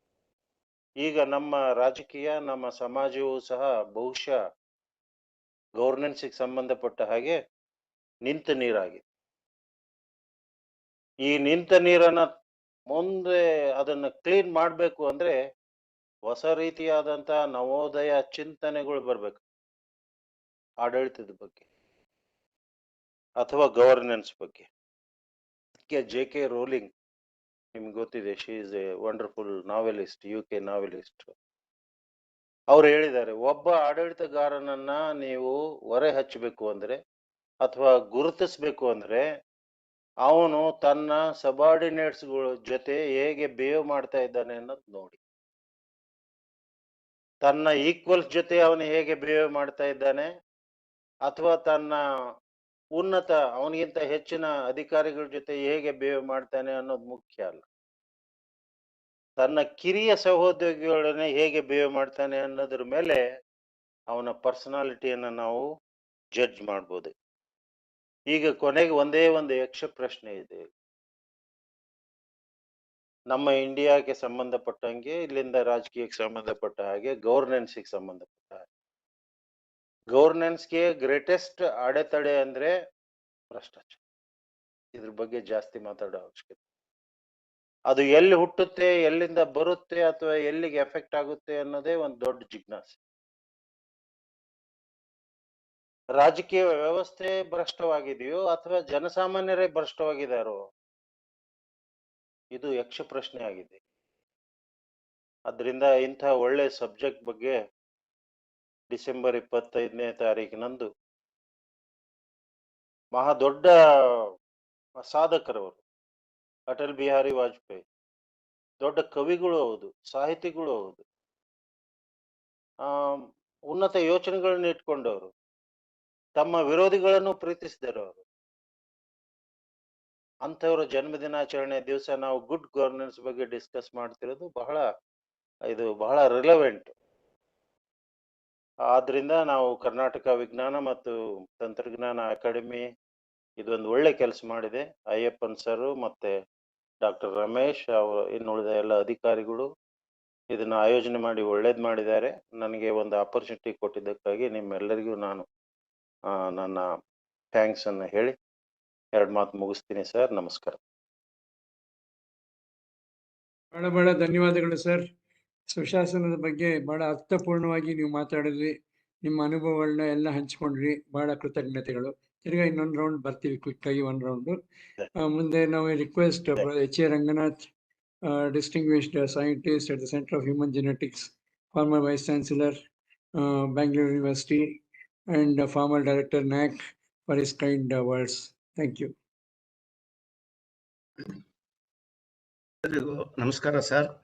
ಥ್ಯಾಂಕ್ ಯು ಅಯ್ಯಪ್ಪನವರೇ. ನನಗೊಂದು ಲೇಟಾಗಿ ಬಂದರೂ ನನಗೊಂದು ಆಪರ್ಚುನಿಟಿ ಕೊಟ್ಟಿದ್ದೆ. Thank you very much. And now already my colleagues have spoken many things. And if I say anything would be redundant and repetitive.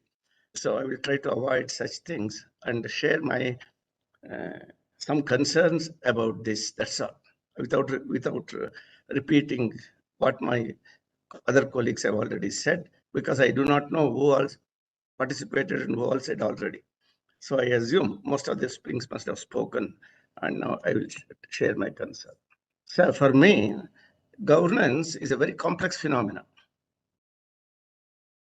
One should, in my perception, governance of a system, of an institution, of a country should not be equated with one person. For me, it is a multi-layered, multi-dimensional process.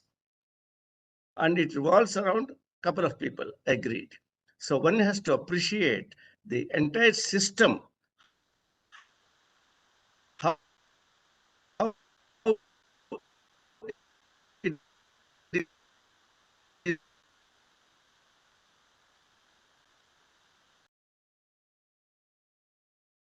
ಇನ್ನು sir ಸ್ವಲ್ಪ audio problem ಆಗ್ತಾ ಇದೆ ತಮ್ಮ ಕಡೆಯಿಂದ.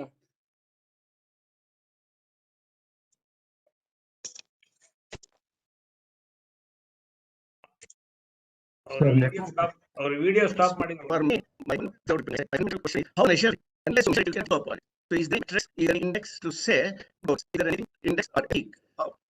Always we speak of accountability, transparency, right?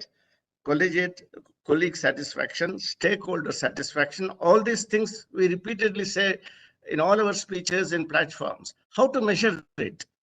So my question is, we need to have certain things to measure. Unless you measure, unless you quantify, it is very difficult to improve upon it. There may be many models. A model for a corporate governance is different from public sector governance, or a private sector governance, or an autonomous governance, or a national governance. Therefore, most of us who have spoken now, as I could see the panelists, are all from academic background, institutional background. Therefore, we need to have certain things to measure all the parameters, all the indicators, what my colleagues have spoken. Otherwise, it becomes extremely relative and it is context dependent. And now, second point, what I have to say is that always I compare the institutional health profile. The governance reflects the health profile of an institution. Again, as you know that health is another system, another complex system comparable to human organization. And now the health of an institution could be measured, how exactly the health of the institution is sustained.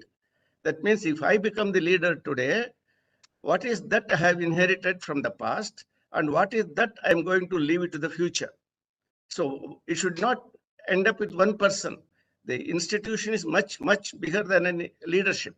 Therefore, the proxies should be what is the sustainability of the health profile of the institution is very important. For example, you take Indian Institute of Science. Nobody speaks of governance there. Everything, the most important thing that has happened in IIMs, IITs, or even in Institute of Science, the processes are internalized, institutionalized. Whomsoever is the director, all these things go on again and again and again, and health is maintained. Therefore, the governance must reflect how exactly the processes are being institutionalized over a period of time and how the health is maintained. There may be ups and downs in the overall health of the institution, but it is internalized.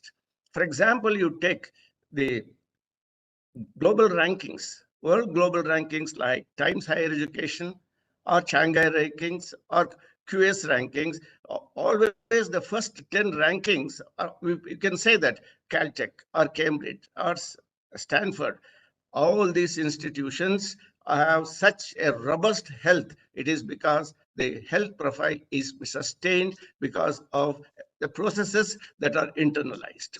How do you internalize the processes? All of us have to contribute.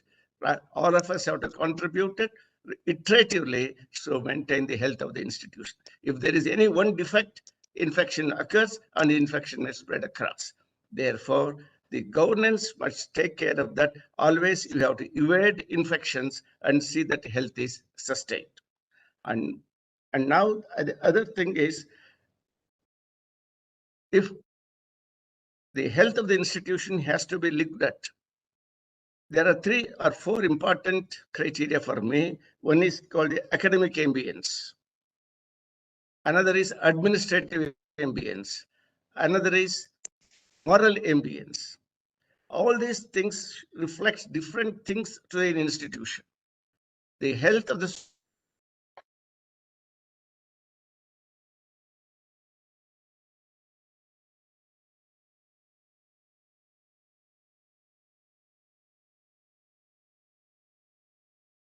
Sir, I think there is a network issue at your end, sir.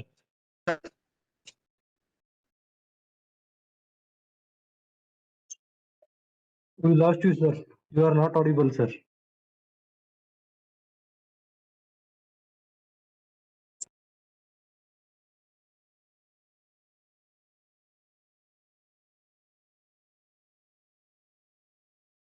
institution must have all these things in place. No, we are informed citizens. Therefore, network is okay. So, maintain this and other elements. Therefore, then only if the institution health is good, the academic institution is good, naturally it contributes to the overall the health of the society.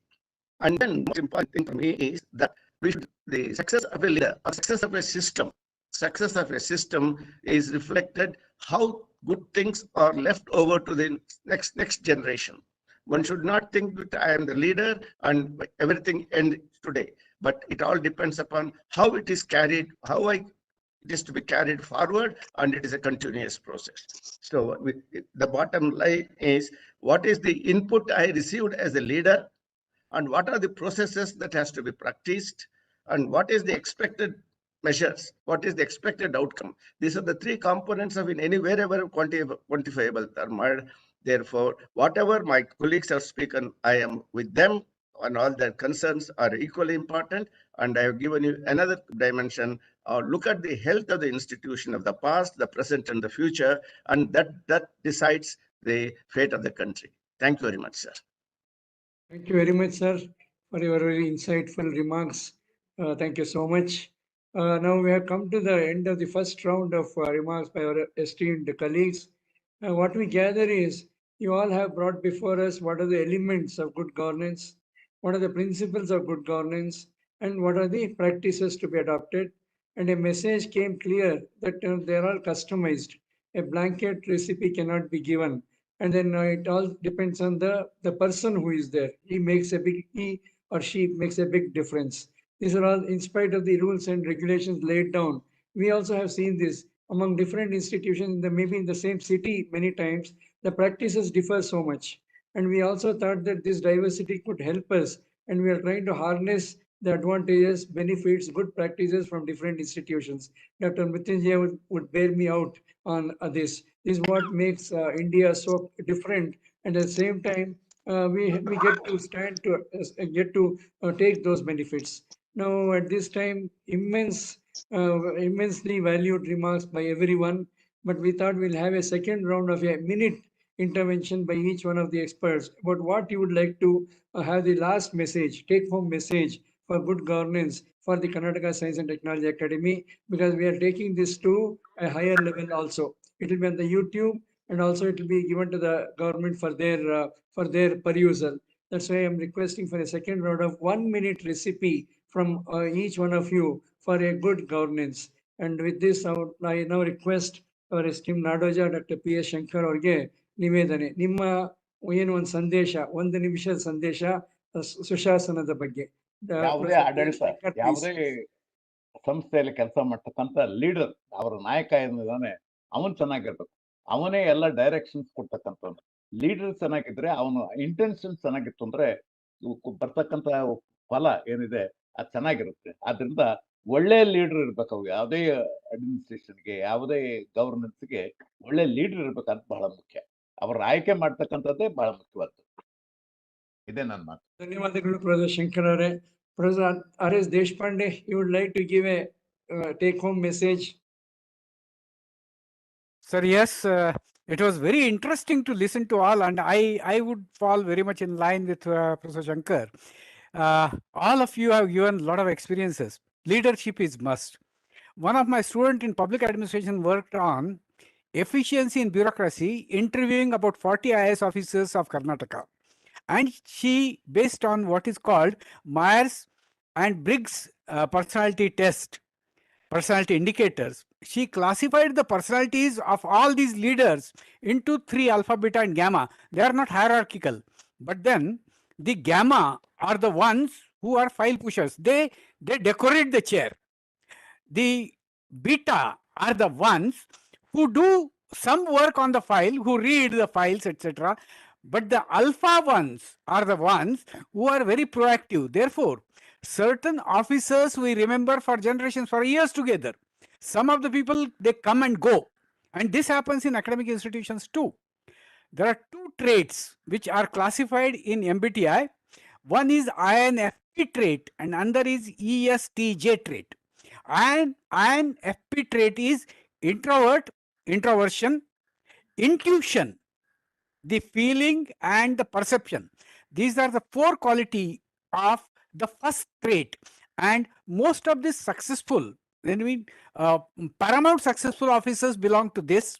The second one is ESTJ trait. ESTJ is those extrovert, then they are sensing, extrovert but sensing, and then they are thinkers, thinking, and judgmental. Their judgments are more or less perfect. Always it is necessary that all the qualities which Professor Shankar has said and which have been listed, really very clearly listed in Shanti Parva by Bhishma, that the qualities go up to village, and decentralization, which is now 73rd amendment in 1993. Decentralization has been advocated by Bhishma to Yudhishthira. How do you build the administrative system completely from village onwards to the king? And then it was followed. Forget about that. Let us not go into Puranas.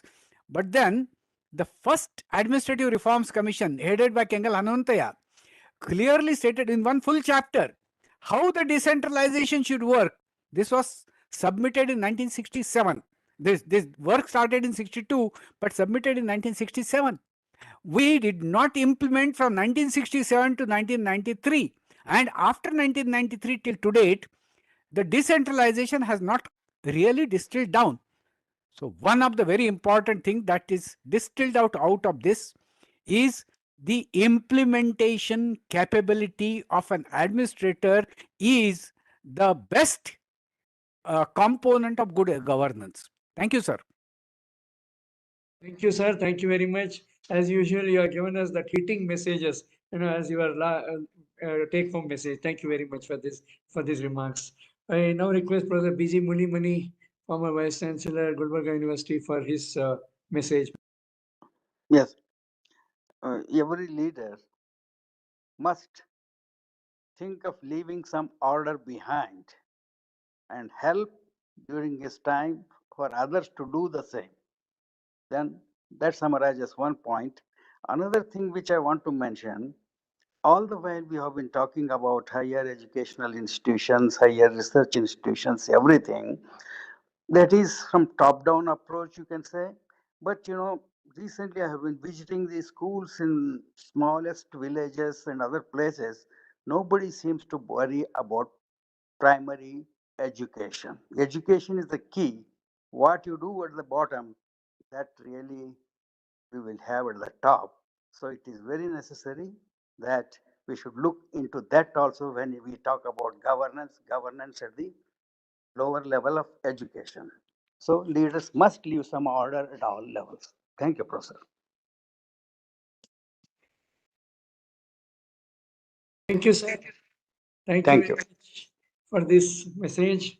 Now I request Professor S.K. Saidapur, former Vice Chancellor, Karnataka University, Dharwad, for his what should we take home as a message from you? Can I talk after a minute? Let someone talk, I will come back. Okay, sir. Okay. Now I would request Dr. Mrityunjaya for your remarks, please. Thank you, sir. I have three crisp, statements of my messages. One, good and select good and competent leader. Second, invest on people in the organization. Third, institutionalize good management practices. These are my three messages. Thank you so much. And brief and absolutely on dot points. Thank you very much, Dr. Mrityunjaya, for this. Professor P.G. Changappa, please.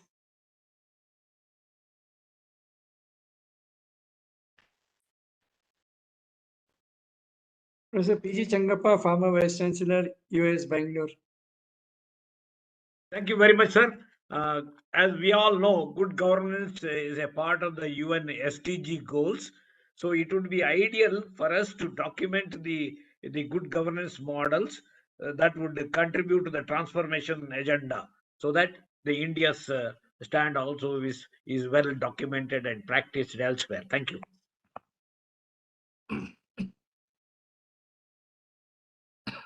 Dr. Changappa for this message. Dr. S. Rajendra Prasad, former Vice Chancellor, US Bangalore.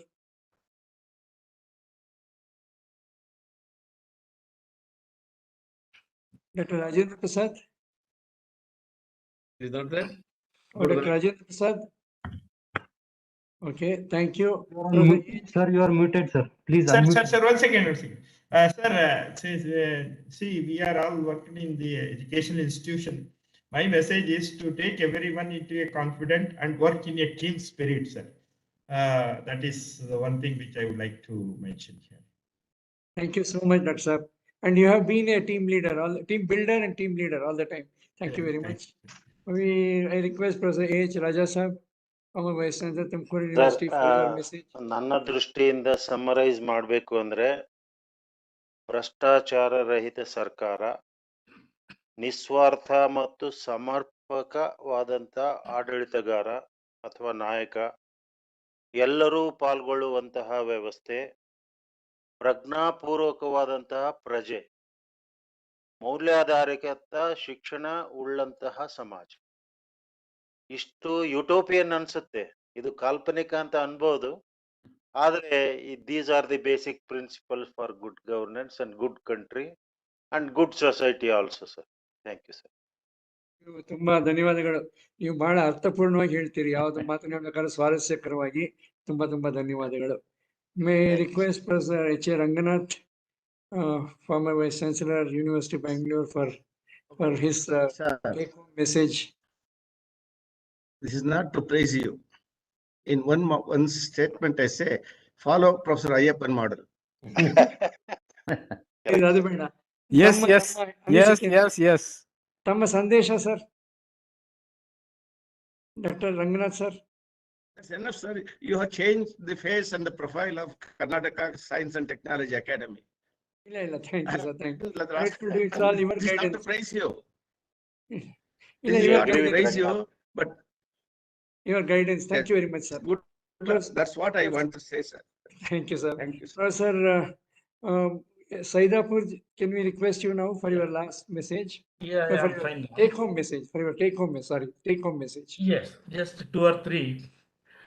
One is that very fact that we are talking about good governance means all is not well, and we have to take good governance as a very serious issue, and we should think and try to improve governance throughout the country. Number 2, in my opinion, there should be periodic assessment of governance of all given institutions. We should not, wait for someone to complete his term and go. Midterm evaluation should be there. That is one suggestion. The second and the third one is that we should always keep in mind what a common man thinks about our governance, the stakeholder, and how does he conclude. He has no way of, like a parameter, judgment, this, that, all that he does not have. For example, a common man sees potholes and little road, only potholes, he has his own conclusion about the governance. We look at the highly polluted water bodies, a common man, I'm not talking from my perspective, I'm talking about a layman. What will he conclude? This should be kept in mind so that in the process governance can improve. So common man's perspective is look at the traffic, look at the roads, look at the polluted water bodies, look at not getting clean water and air. I think these are the parameters which a common man sees, perceives, and judges the governance. I just let me tell you one simple anecdote. When Professor Nanjundappa was our vice chancellor, one day the tower clock was not working. At 10 o'clock, he telephoned the person to come and repair. He said, sir, I'll come tomorrow morning and repair. He said, no. Whole Dharwad is watching at my tower clock, and if the tower clock is not working, the Dharwad people will conclude that university is not working well. So that is the message I want to give. Thank you. Thank you so much, Professor Saidapur. Thanks so much for all these messages. Now we have come to the close of almost the close of the session. The what message that we are taking is at this time, as I already mentioned, you all have said so much, and in a democracy like ours, the expectations of the stakeholders are also so high. So for any individual to meet all those may become a challenge. That's what is being discussed. So the processes are also as important as the goals. As Gandhiji said, ಗುರಿ ಎಷ್ಟು ಮುಖ್ಯನೋ ಹಾಗೇನೆ ಮಾರ್ಗ ಕೂಡ ಅಷ್ಟೇ ಮುಖ್ಯ ಅಂತ ಅವ್ರು ಯಾವಾಗಲೂ ಹೇಳ್ತಾ ಇದ್ದಿದ್ದು. So at this time, people feel that if we can't do everything, can we do the larger good? Can we do things for a larger good? I mean, that's what everybody discusses, and your intuitions and your suggestions will be very valuable. We'll take this message, as I said, across, and coming from eminent people like you in the society, not only as vice chancellors and administrators, directors, and so on, but you have played a big role in the society in different ways. ನಮ್ದು ಇವತ್ತು ಉದ್ದೇಶ ಇದ್ದದ್ದು ಎರಡು. ಸುಶಾಸನಕ್ಕೆ ತಂತ್ರಜ್ಞಾನ ಆಗತ್ತಾ, good governance through technology, and then good technology through governance. Can governance lead to good technology, a science-led technology-based society? So ಇವೆರಡು ಉದ್ದೇಶಗಳಿಟ್ಕೊಂಡು ಇವತ್ತಿನ panel discussion ನಾವು ಆರ್ಗನೈಸ್ ಮಾಡಿದ್ವಿ. We couldn't have got a better panel than you. We are extremely grateful to Professor Shankar, who started with his age, lifelong experience. We have Professor Biji Mulimani, Professor Saidapur, Professor Ranganath, Professor Raja Sahab, Dr. Professor Deshpande, Dr. P. Chengappa, Dr. S. Rajendra Prasad, each one who has excelled in their own fields and contributed so much to the society. We couldn't have had a better panel. We couldn't have had better inputs. And this becomes a good document for us. It will be in the YouTube. There will be a large number of viewers on this. And with these, immensely grateful to each one of the Dians in Karnatakadalli. ನಿಮ್ಮ ಹಿರಿಯ ವಿಜ್ಞಾನಿಗಳು ಯಾರಿದ್ದಾರೆ, ನೀವೆಲ್ಲ ಬಂದಿದ್ದೀರಿ. ನಿಮಗೆ ಹೃತ್ಪೂರ್ವಕ ವಂದನೆಗಳು, ಧನ್ಯವಾದಗಳು. ಸುಶಾಸನ ಮಾಸದಲ್ಲಿ ಎಲ್ಲರಿಗೂ ಒಳ್ಳೇದಾಗ್ಲಿ ಅಂತ ಹೇಳಿ ಡಾಕ್ಟರ್ ಮೃತ್ಯುಂಜಯ ಅವರು ನವದೆಹಲಿಯಲ್ಲಿ ಇರ್ತಾ ಇದ್ರು. ಅವರು ಬಹಳಷ್ಟು ಸಮಯ ಅಲ್ಲಿ ಸ್ಪೆಂಡ್ ಮಾಡಿದ್ರು. ಈಗ ಕರ್ನಾಟಕದಲ್ಲೇ ಇದ್ದಾರೆ. ಅದರಿಂದ ಕರ್ನಾಟಕದಲ್ಲೇ ಇವಾಗಿರುವ doctor Shankar, doctor Deshpande, doctor Munimani, doctor Saidapur, doctor Ranganath, doctor Mrityunjaya, doctor P. G. Chengappa, doctor S. Rajendra Prasad, doctor H. Raja Sab, ನಿಮ್ಮ ಎಲ್ಲರಿಗೂ ಇಷ್ಟು ಜನಕ್ಕೆ ಹೃತ್ಪೂರ್ವಕ ವಂದನೆಗಳು. ನನ್ನ ಸಹೋದ್ಯೋಗಿ ಡಾಕ್ಟರ್ ಎಂ ರಮೇಶ್ ಸಿ ಅವರು ಫಾರ್ಮಲ್ ವೋಟ್ ಆಫ್ ಥ್ಯಾಂಕ್ಸ್ ಕೊಡಬೇಕು ಅಂತ ನಾನು ಕೇಳ್ಕೊತೀನಿ. Doctor Ramesh, please. Good evening sirs, ಎಲ್ಲರಿಗೂ ನಮಸ್ಕಾರ. ಸುಶಾಸನ ಮಾಸಾಚರಣೆ ಅಂಗವಾಗಿ ಆಯೋಜಿಸಿದ್ದ ಈ ಒಂದು ಸಮಿತಿ ಚರ್ಚೆಯಲ್ಲಿ ತಾವೆಲ್ಲರೂ ಭಾಗವಹಿಸಿದ್ದೀರಿ. ಮೊದಲಿಗೆ ಈ ಒಂದು ಸಮಿತಿ ಸಭೆಯನ್ನು, ಈ ಒಂದು ಪ್ಯಾನಲ್ ಡಿಸ್ಕಷನ್ ಕೋಆರ್ಡಿನೇಟ್ ಮಾಡಿದಂತ ನಮ್ಮ ಮಾನ್ಯ ಅಧ್ಯಕ್ಷರಾದ ಪ್ರೊಫೆಸರ್ ಸೈಯಪ್ಪನ್ ಸರ್ಗೆ ನಮ್ಮೆಲ್ಲರ ಪರವಾಗಿ ತುಂಬು ಹೃದಯದ ಧನ್ಯವಾದಗಳು.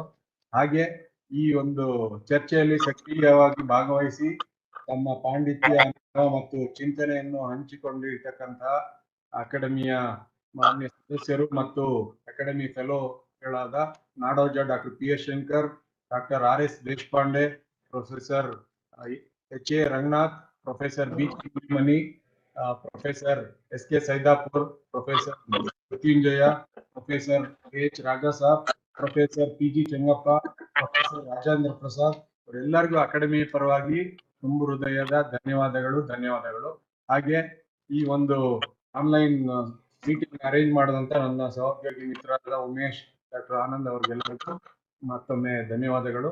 ನಿಮ್ಮೆಲ್ಲರ ಒಂದು ಗೈಡೆನ್ಸ್ ಮತ್ತು ಎಂಕರೇಜ್ಮೆಂಟ್ ಅಕಾಡೆಮಿಗೆ ನಿರಂತರವಾಗಿ ದೊರೀತಾ ಇರಲಿ ಅಂತ ಕೇಳ್ಕೊಂಡು ಈ ಸಭೆಗೆ ಮತ್ತೊಮ್ಮೆ ವಂದನೆಗಳನ್ನು ತಿಳಿಸ್ತೀನಿ. ನಮಸ್ಕಾರ. ನಮಸ್ಕಾರ. Thank you very much. Thank you very much, sir. Thank you. Thank you, sir. Thank you, sir. Thank you. Thank you very much. Thank you. ನಮಸ್ಕಾರ. ಎಲ್ಲರಿಗೂ ನಮಸ್ಕಾರ. ಎಲ್ಲರಿಗೂ ನಮಸ್ಕಾರ. ಧನ್ಯವಾದಗಳು. Thank you very much sir. ಆಯ್ತಪ್ಪ.